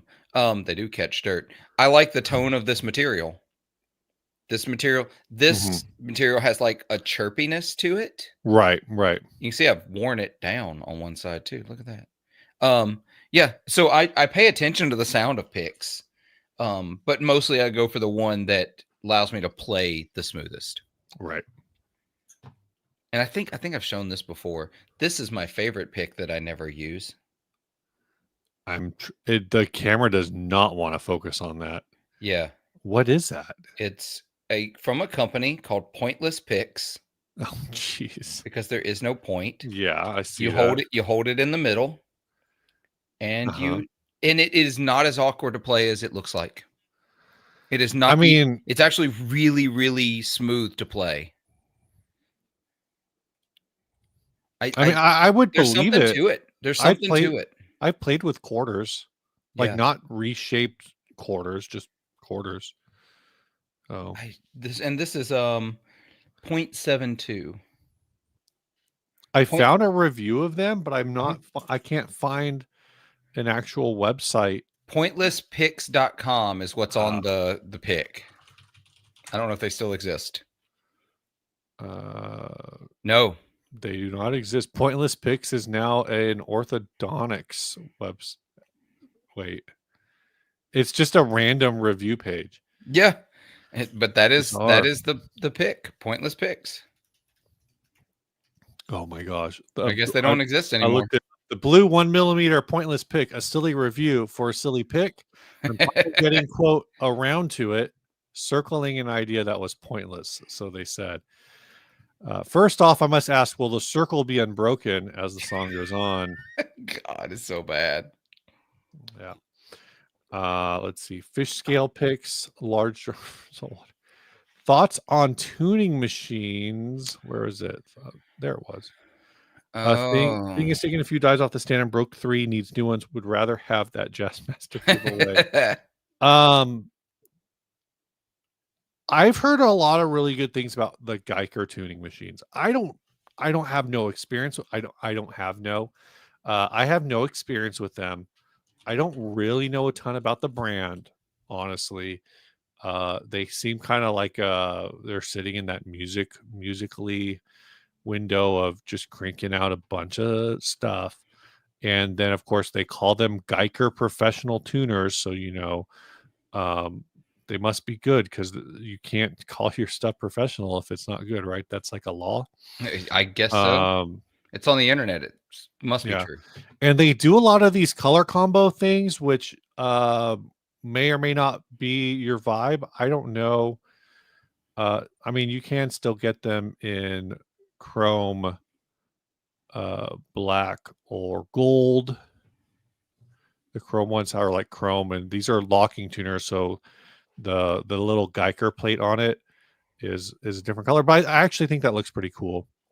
Yeah, I don't really have an opinion on those. It all depends on what you want to what kind of guitar you're putting them on. But like, you can buy Godo tuners for $40. Yeah. Hey, Sean. What's up, Sean? You can buy literally a set of decent, like good, decent quality Godo tuners for $40. Yeah. They're 15-to-1 ratio. You can buy 18-to-1 ratios on the 3x3s. Yeah.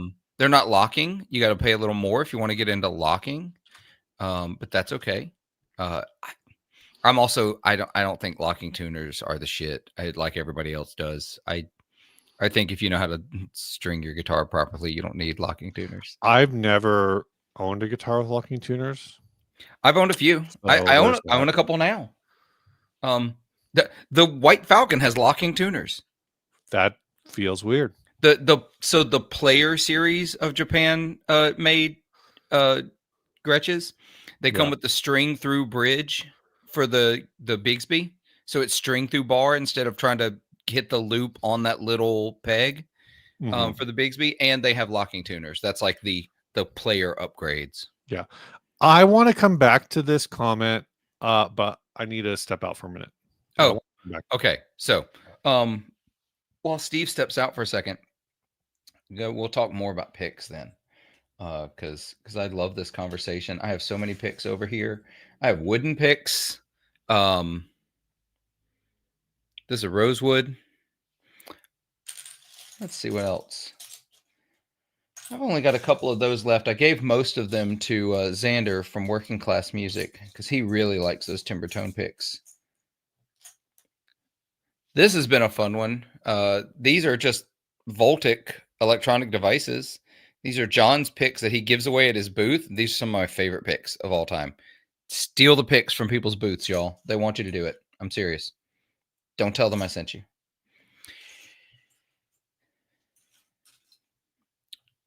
So RK, as far as vintage tuners versus locking tuners, I think the easiest tuners you can buy to change are these vintage style tuners. I think they're the easiest.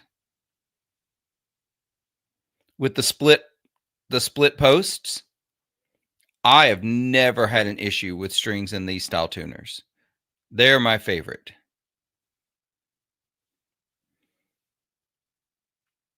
That's a really good shot. I can't believe that got that focused.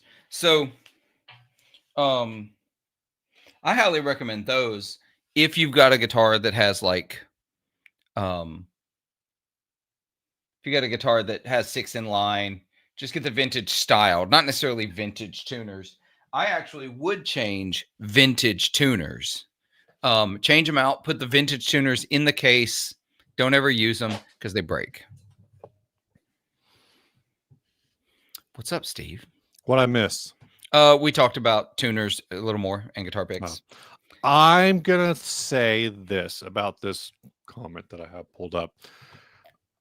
I don't know if I will ever be convinced that Robo tuners were the worst, as bad as like people say they are. I'm gonna piggyback here. Then we're gonna have this debate. I think they were absolutely as bad as everyone thought they were, but that's not because the idea of Robo tuners is bad. The implementation of those was bad. Do you think the technology itself was bad, or I tried them quite a few times. I had some friends who had them. They would go rogue and just snap strings. Oh, interesting. Yeah, they would just decide, oh, I can't find tuning here, and just keep going until they snapped strings. And it was just, they were messy. They were really bad to calibrate if they went off. Right.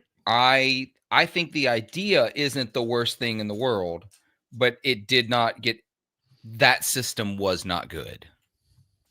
Right. Is the ultimate. I kind of, my biggest issue was the fact, was it 2016 when they just slapped them on it? Like the only things that they offered that did not have those tuners on them. There were 3 signature models that didn't have it. The entire rest of the lineup had it.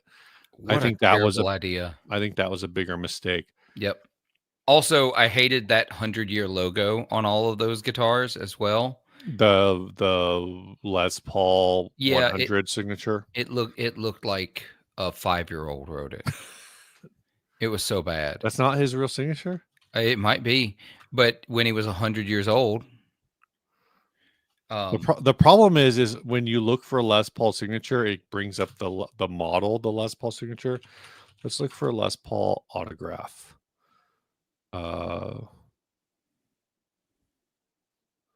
Apparently it looks like this. let's see. That's pretty similar to what's on the headstock of a Les Paul. Yeah. So the Les Paul 100, yeah. Yeah, look at that one directly below it in the middle, right there. Yeah, that's. I mean, you neaten it up, and it looks like the headstock signature.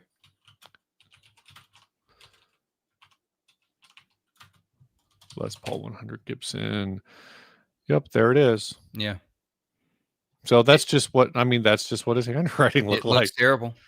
Sorry. They should have kept the regular script, and they could have done underneath in gold 100 anniversary or something. Yeah. Yeah. Anyway, they could have, but they didn't. And therefore, all of those guitars should be put under bulldozers. What does this? I don't know what this means. Tyler Larson at Music is Win. That's his last name. I was trying to remember it the other day. He put I think the video. I don't watch a lot of Tyler's videos. Bill Jugga says the same thing. Yeah. I'm sure you all have seen the Music is Win video. Well, apparently I haven't. They tightened up so much they cracked the finish. Yep. If not the guitar. Those things went rogue. Now imagine AI. Oh, I see Charles saying. Also, Charles said locking tuners going every guitar. I wholeheartedly disagree. I saw it. Yep. Oh, this one locking. Yeah, must have. Nah, I wholeheartedly disagree. I mean, all my guitars are surviving without it. An awful lot of great music was made without locking tuners. Going for the Nashville tuning, but with standard gauge strings. That'll crack a headstock. Ooh. Oh, I mean, is that what happens? I don't think that's what happens with these robo tuners. Is they can't tell that they're already above pitch, so they just keep going higher. Like what? Man, that's a good question. I don't know. Something's faulty in the code, and so Gibson ended up suing that company that made those because they didn't deliver on the tech they were promised. The Tronical. Yeah. Well, I've heard. And then they sued Gibson. Like there was a whole suing each other. Yeah, I was gonna say, I've kind of heard weird. Okay, Gibson tuning gear company settled dispute. Yeah. The article. So Gibson actually settled with Tronical, supposedly paying Tronical $4.6 million.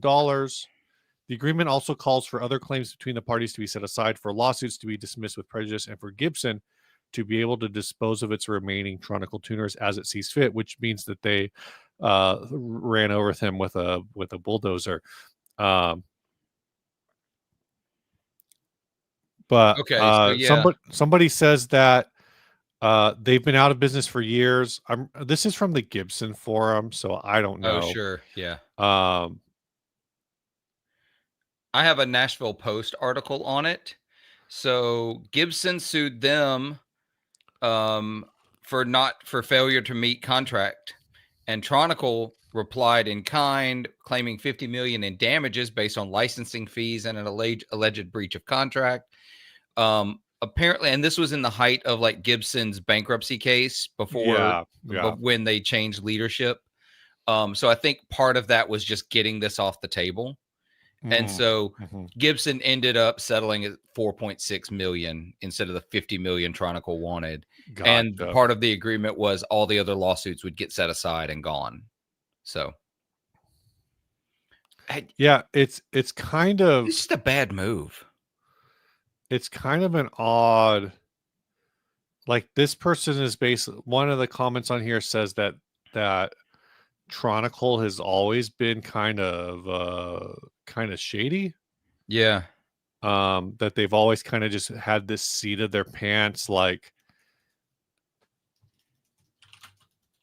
approached everything. I don't again, I don't really know. I Yeah. don't know a lot about Tronicle. What? Tronicle was acquired by GNL? Oh. That doesn't, but that's an AI result. So who Okay. freaking Yeah, knows? yeah. Don't trust that. Don't trust that. I'm not seeing. And Because there's like, there were Tronicle auto tuners for like 6 in a line headstocks and other stuff as well, not just Gibsons.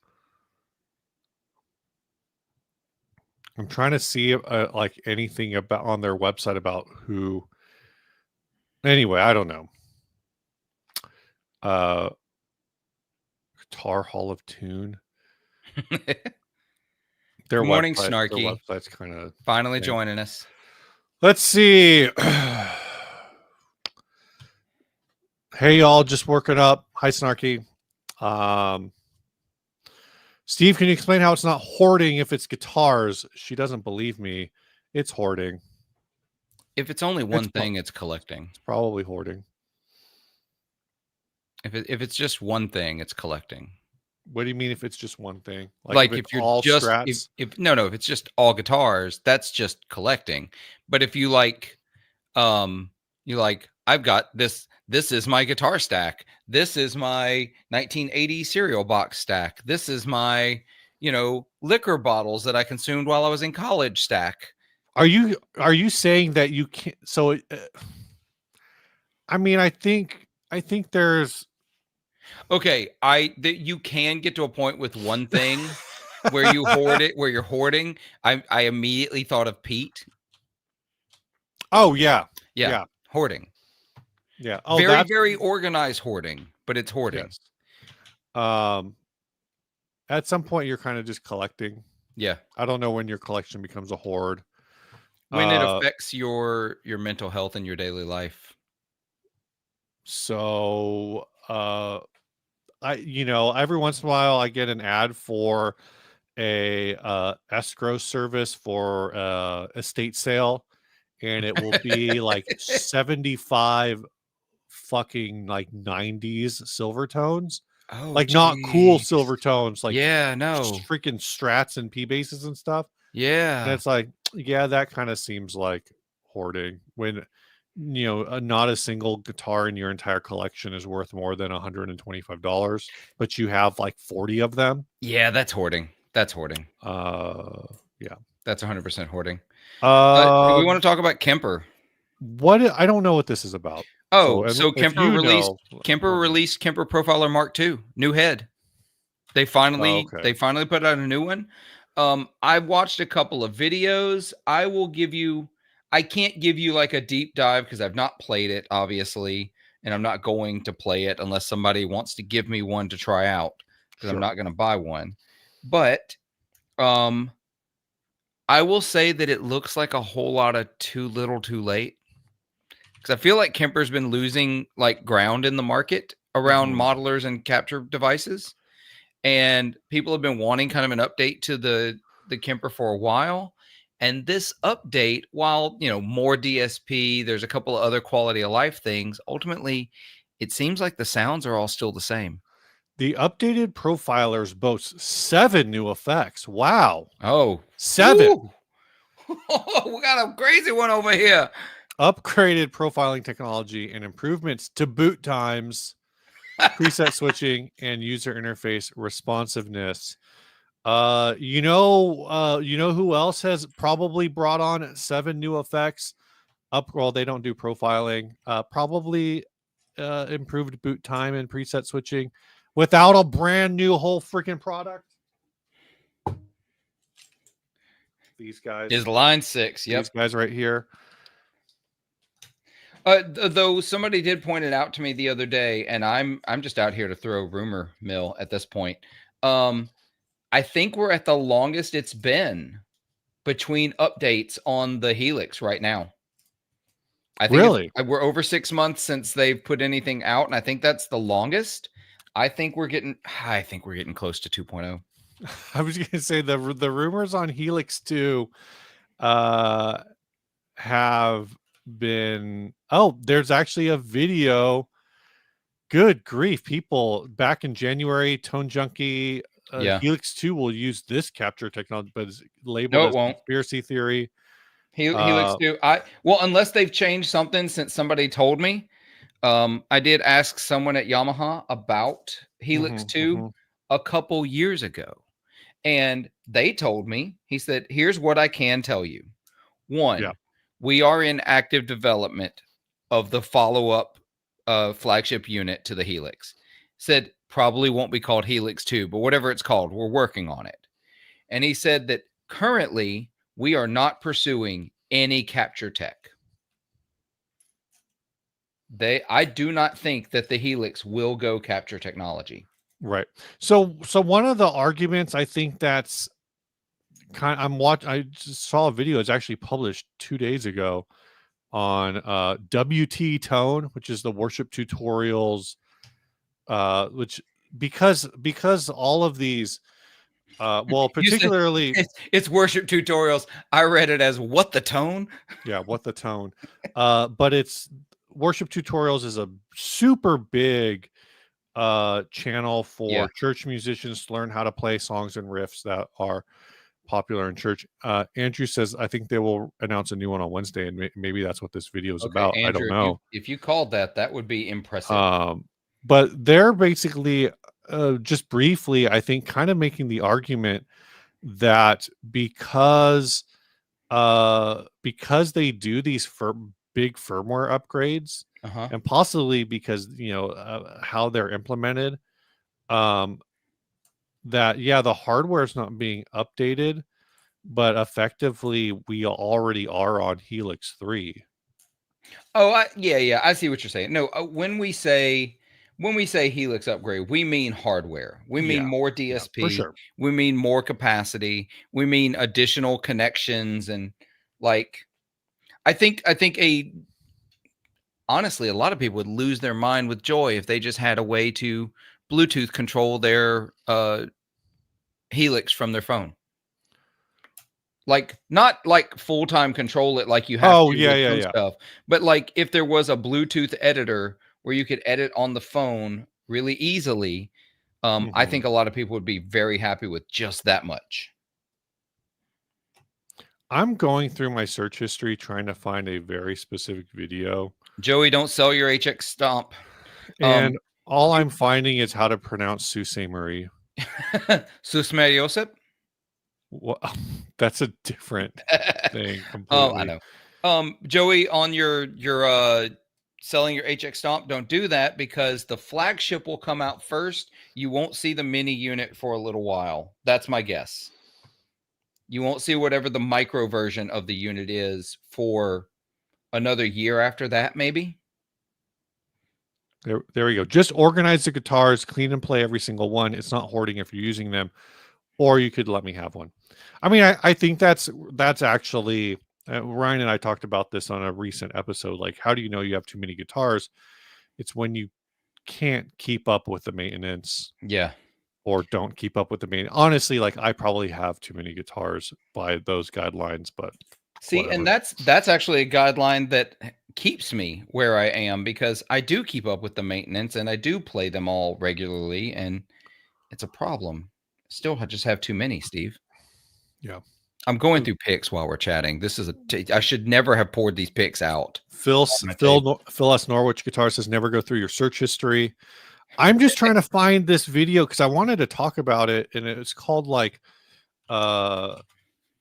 called like Death of Guitar YouTube or something. Oh yeah, RJ Ministry of definitely shared Guitar. that in our No, chat. no, I know. That's why I was thinking of it. I'm not subscribed to this channel. Maybe I should, but I'm not. But I actually do like, I'm gonna post it. I think this Ian's will got a great hopefully be, point too. given a certain situation, would you release now or hold off and keep developing until things stabilize? That's such a difficult question. I think if I'm line 6, I probably I think I still release now. I see that. So that's where I'm leaning, but like I can't tell you why. I'm Yeah. saying that I think you go ahead and release, but I can't make it make sense. I know what he's I Well, yeah, we know I what he's know what saying. he's alluding to, but honestly, I think the situation might be more is right now I part of me is with the Kemper 2 thing with they just had Nanos 2, the Nano Cortex version 2 thing come out already. Yeah. Um and I'm thinking of it more in the context of those two other brands. I kind of think the longer Line 6 waits, the better the product has to be. The Oh, more the yeah. more they are at risk of people looking at the product and saying, "Yeah, but Nano Cortex gave us this 6 months ago." 100%. I think it's the same thing when Fender launched the Tone Master, Yeah. and we all went. You saw the competition, right? And then Yeah. you launched this. So, because Yeah. it the anything that launches new from another company, let's put this out there in the universe first. Mhm. Anything from a new company that gets launched into this space, because the parameters are so well set by the fractals, by the helix, by the Kemper, by the Right. Quadrotex, the expectations are so established. You better come ready to compete day one, or you will get left behind. Or you better be so cheap that they can't help but pay attention to you. I'm looking at Veilton, Tonex, those kinds of things. Yeah.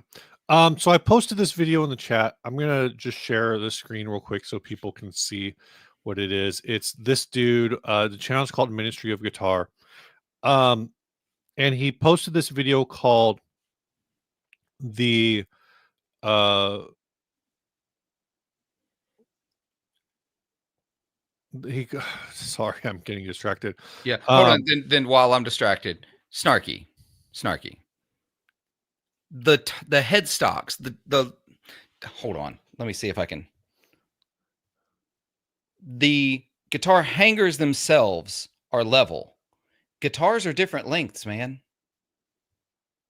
That's why there's yeah, different. Oh, that's he can't see it because you're showing the video. So no, I could see it. I so saw that comment. That's the comment that broke my brain. you can, but he can't because you're showing the screen. They only see the screen, I think. No, it should be set up as a three-way. Okay, awesome.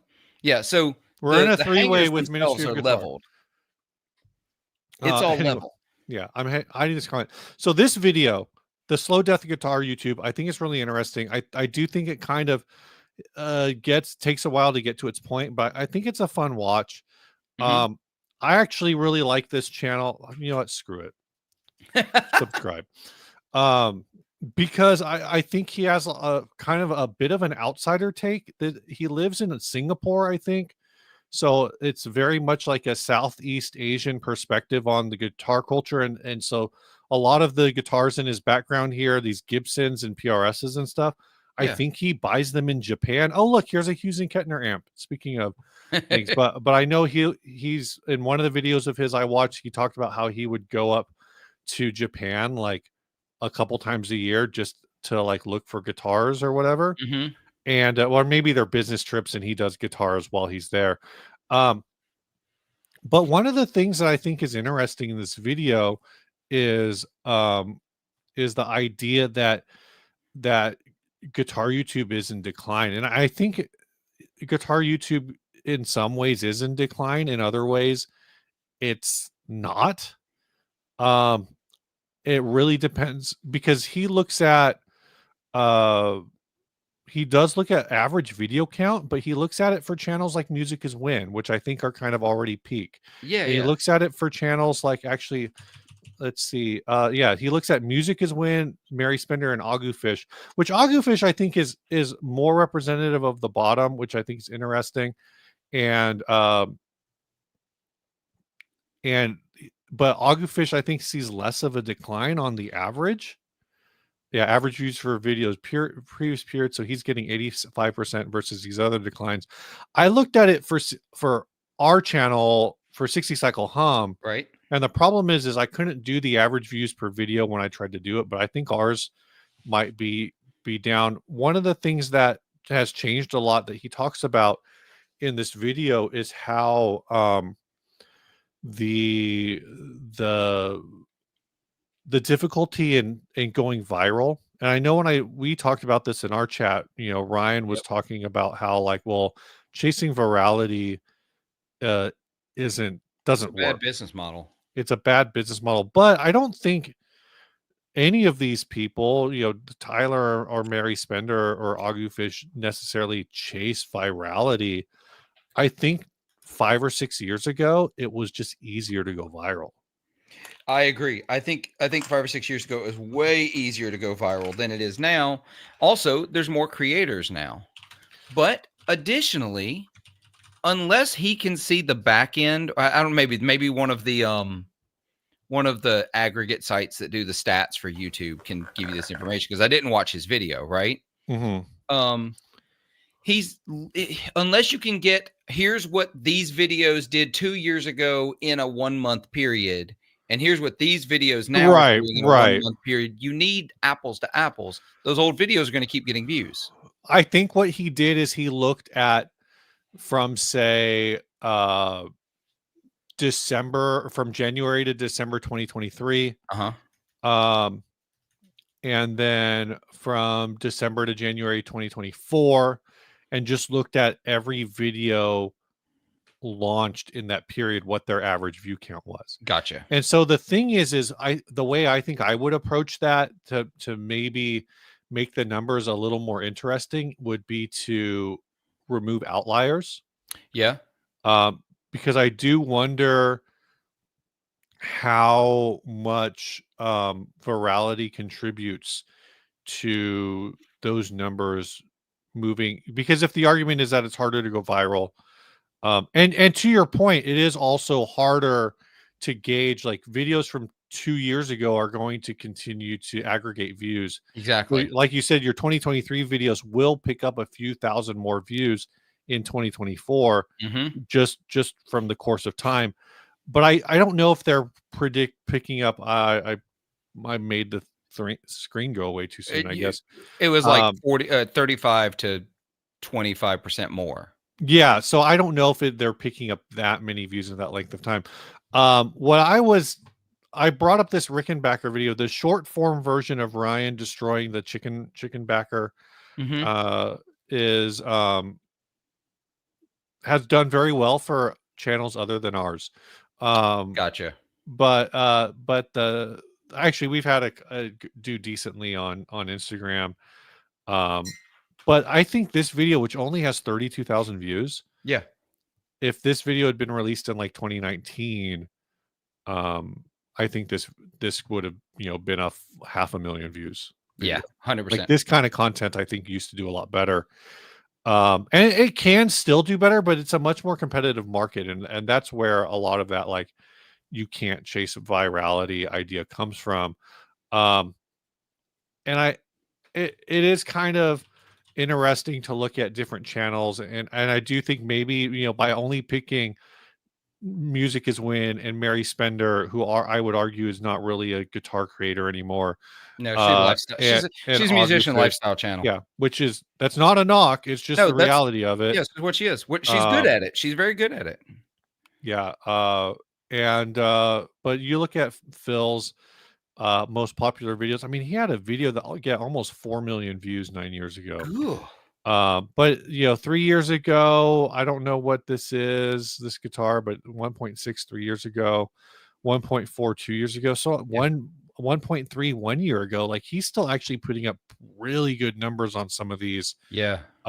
more recent ones. Now you got to go further back. You got 7 months ago, Fender fires. I don't know what this is about. Maybe this is about the Squire debut series. I don't know, but 765,000.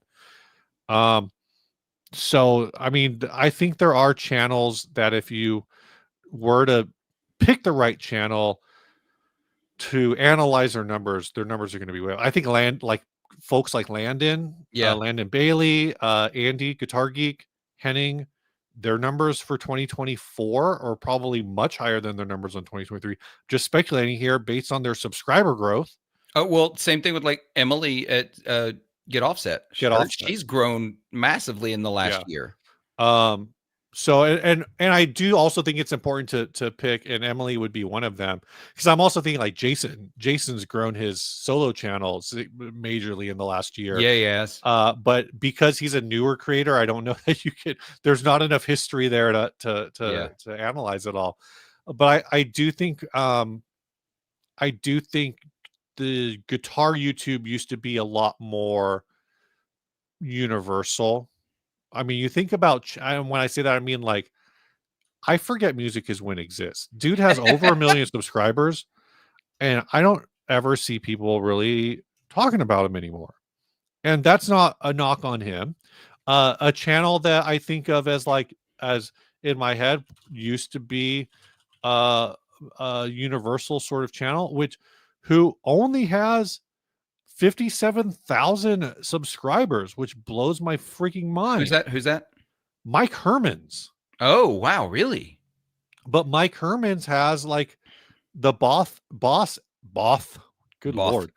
The Boss SI1 synthesizer, 170,000 views 5 years ago. Like, he was kind of at the big name in guitar demo videos a few years ago. Sure. I think of Mike Hermans. I don't know if this is fair. I guess he used to do demos for Pro Guitar Shop. Yeah, joined April. When did he start doing demos? 15 years ago. He's got a bunch of like guitar solo work.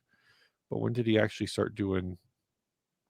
He started doing demos, it looks like maybe 13 years ago. So I think of Mike Hermans kind of in the same way I think about Gearman Dude. Yeah. All I'm saying is that a YouTuber guitar channel cage match is a good idea. I'm not. I'm not opposed to this. I think it would be so dumb in the way that like Sweetwater, they did the was the roadie challenge, I think it was called. Yeah. I remember that a couple years ago, and some of that, like, I remember like watching it and being like, yeah, some of these folks are definitely musicians. Rodeo games, that's what it was called, rodeo games. But that was fun, but it was very goofy. Vil Jugget says, when it comes to pedal reviews, I watch Mark Johnston and Emily Hopkins. I love Mark's demos and reviews. I don't know. Okay, Cynthia, what does this mean? Vertex would be Hulk Hogan? I don't know. I'm YouTuber guitar channel cage match. Oh, yeah, cage match. Oh, all right, y'all. So, Steve, we're getting close to the end here. We've already been going 2 hours, man. Yeah, in the cage. I don't. Yeah. So I think I'm gonna do, just for fun, gonna mention a couple of things. Yeah, let's mention a couple of things. You mentioned a couple. Talk about this. I'm gonna try to film some of this tonight, but obviously I don't have the gig bag yet. This is not the guitar I meant to grab.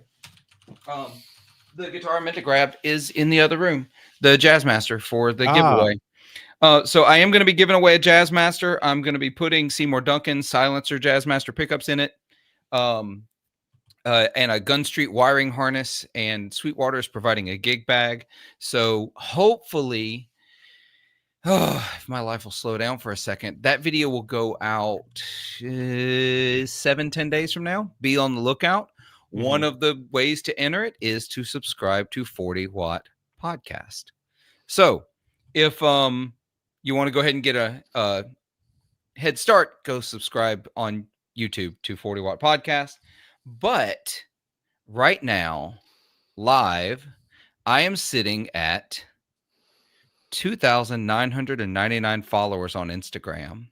So if somebody is watching right now and does not follow me on Instagram, Whoever is the 3,000th follow on Instagram, I will send you a 3-pack of your choice of Dunlop Primetone picks. Oh, wow.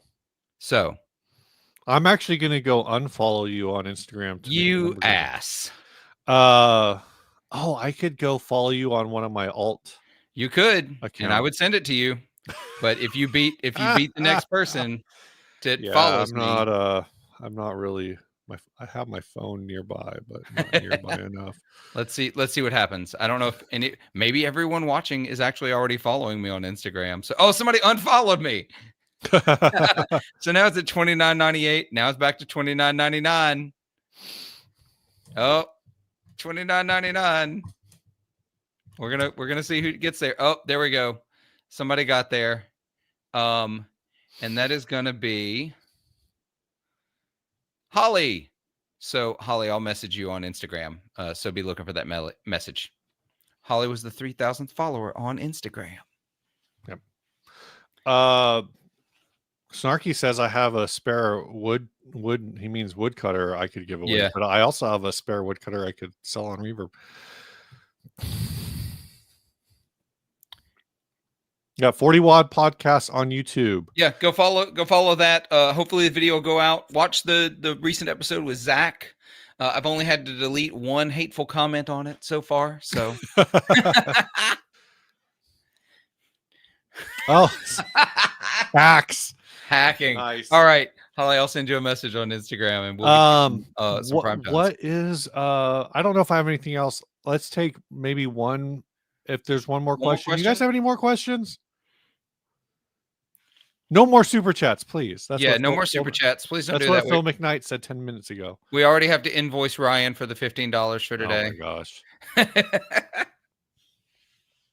I could just do that on my end and then add it on to one of my it's complicated. Dude, add that to your invoices. Yeah. And I guess this one. What is this one? I don't know.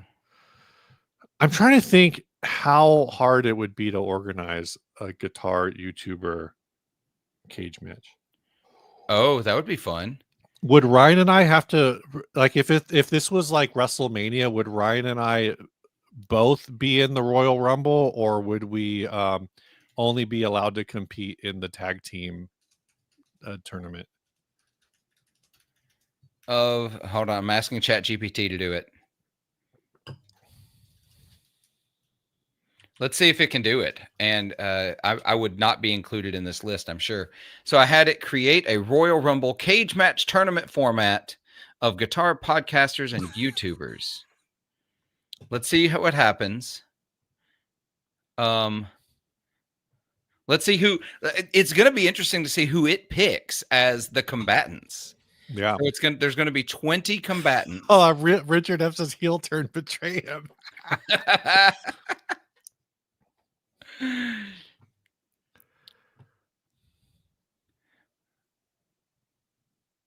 All right, let's see. Oh my God, it gave gimmicks to all of them too.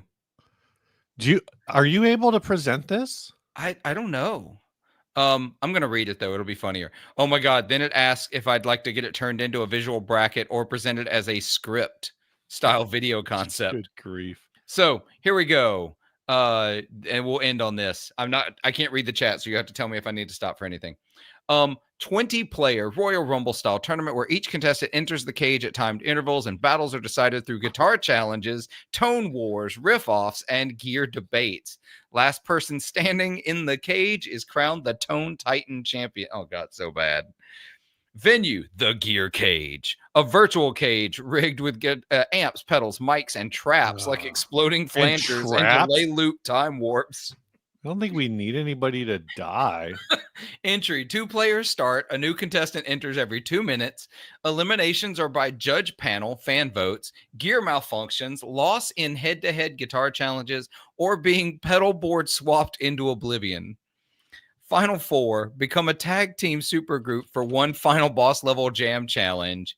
Winner gets the mythical Klon of Destiny and crowned the King of Tone. Just real quick, because RJ's seeing things. So Line 6 has a live stream in 10 days.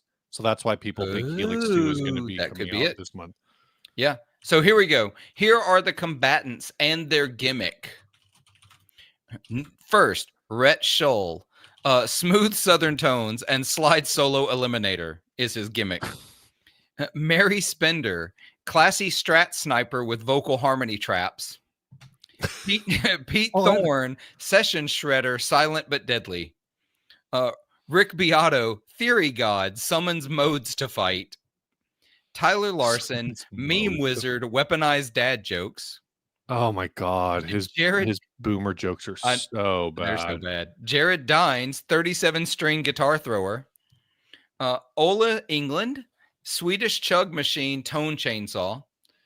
Fluff, beard aura grants plus 10 tone resistance. What? Andertons, Lee and Rob. It's interesting it said Lee and Rob. Dual text with infinite tone banter. Yeah, because freaking ChatGPT is pulling from 10-year-old articles. I love it. I love it. Emily Harris, get offset. Pedal Warlock with indie invisibility cloak. What does that even mean? I don't know. That's their gimmick. Michael Krause just wants to know which YouTuber is most likely to swing a folding chair. Well, let's see if we get to that. Actually, I'll tell you who. It's not this next one, but it's the one after. All right. Henning Pauly, German precision chaos, destroys with loops. This one would be the most likely. Glenn Fricker, brutal honesty beam, throws bass players as weapons. Oh my gosh. Steve from Boston, classic shredder with boomer bends of doom.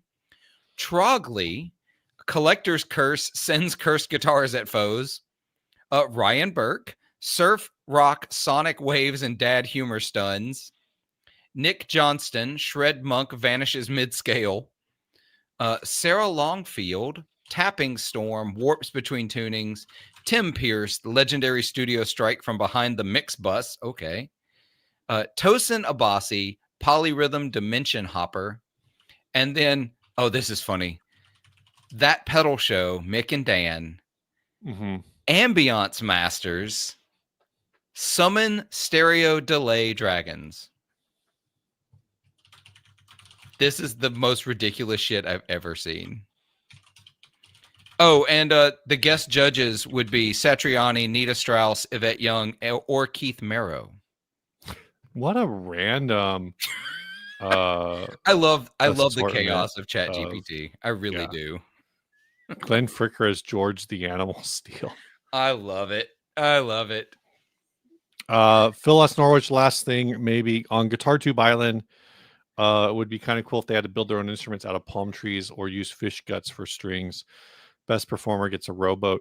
I think I don't know. The problem, you need such a big sponsor for Guitar Tube Island to work. Yeah, Michael Krause says no Phil McKnight. Joey Scar said Giacomo Torra is totally the heel of all heels. No, he's not. He's the manager who talks a lot of smack, but then when somebody tries to come after him, he throws his wrestler in front of him. Yeah. No, that's accurate. Somebody else. Oh, Rumi just made a video talking about that guy briefly. Yeah, I'm over it. I'm so over it. Yeah, I think what's tomorrow's podcast? Oh, plugins. Tomorrow on the podcast we talk about plugins. I don't want to talk about plugins right now because I talk about it with Ryan tomorrow, but we talk about plugins on the show tomorrow. So if you want to know what my opinion and Ryan's opinion is on plugins, tune in tomorrow. Though I think the far more interesting topic on tomorrow's podcast is when and if you're in the Patreon, that audio is already available, so maybe you've already listened to it. But I think the far more interesting topic that we covered is the Yoko Ono AI generated pedal that's been making the rounds, which I will also not get into too much here because I get into it tomorrow, which means I got into it 2 weeks ago and it's finally being published tomorrow. But so that's that. That was what was that? The Yoko Ono pedal thing was not a chosen topic. We just stumbled into it. But needless to say, I have very strong opinions on it. But anyway, yeah. That's it for me. You got anything else? No, I'm good. You're I'm all gonna go eat good. We're all lunch. good. All right. Michael Kraus says you already listened. Thanks for listening, Michael. Yeah, thanks for listening. I haven't. I'm way behind. I'm behind on y'all's. I think I'm like 2 episodes behind. Very It's disappointing. been a busy couple of weeks. See a bunch of you hopefully in the premiere chat for that podcast tomorrow. Hopefully I'll Yeah. be there. If I have time to take a break from work, I will be Yeah. there. All right. Bye, Later, y'all. everybody. Stay Bye. grounded. Ending stream. Out. You can send an outro video? Oh my, what? End. Okay.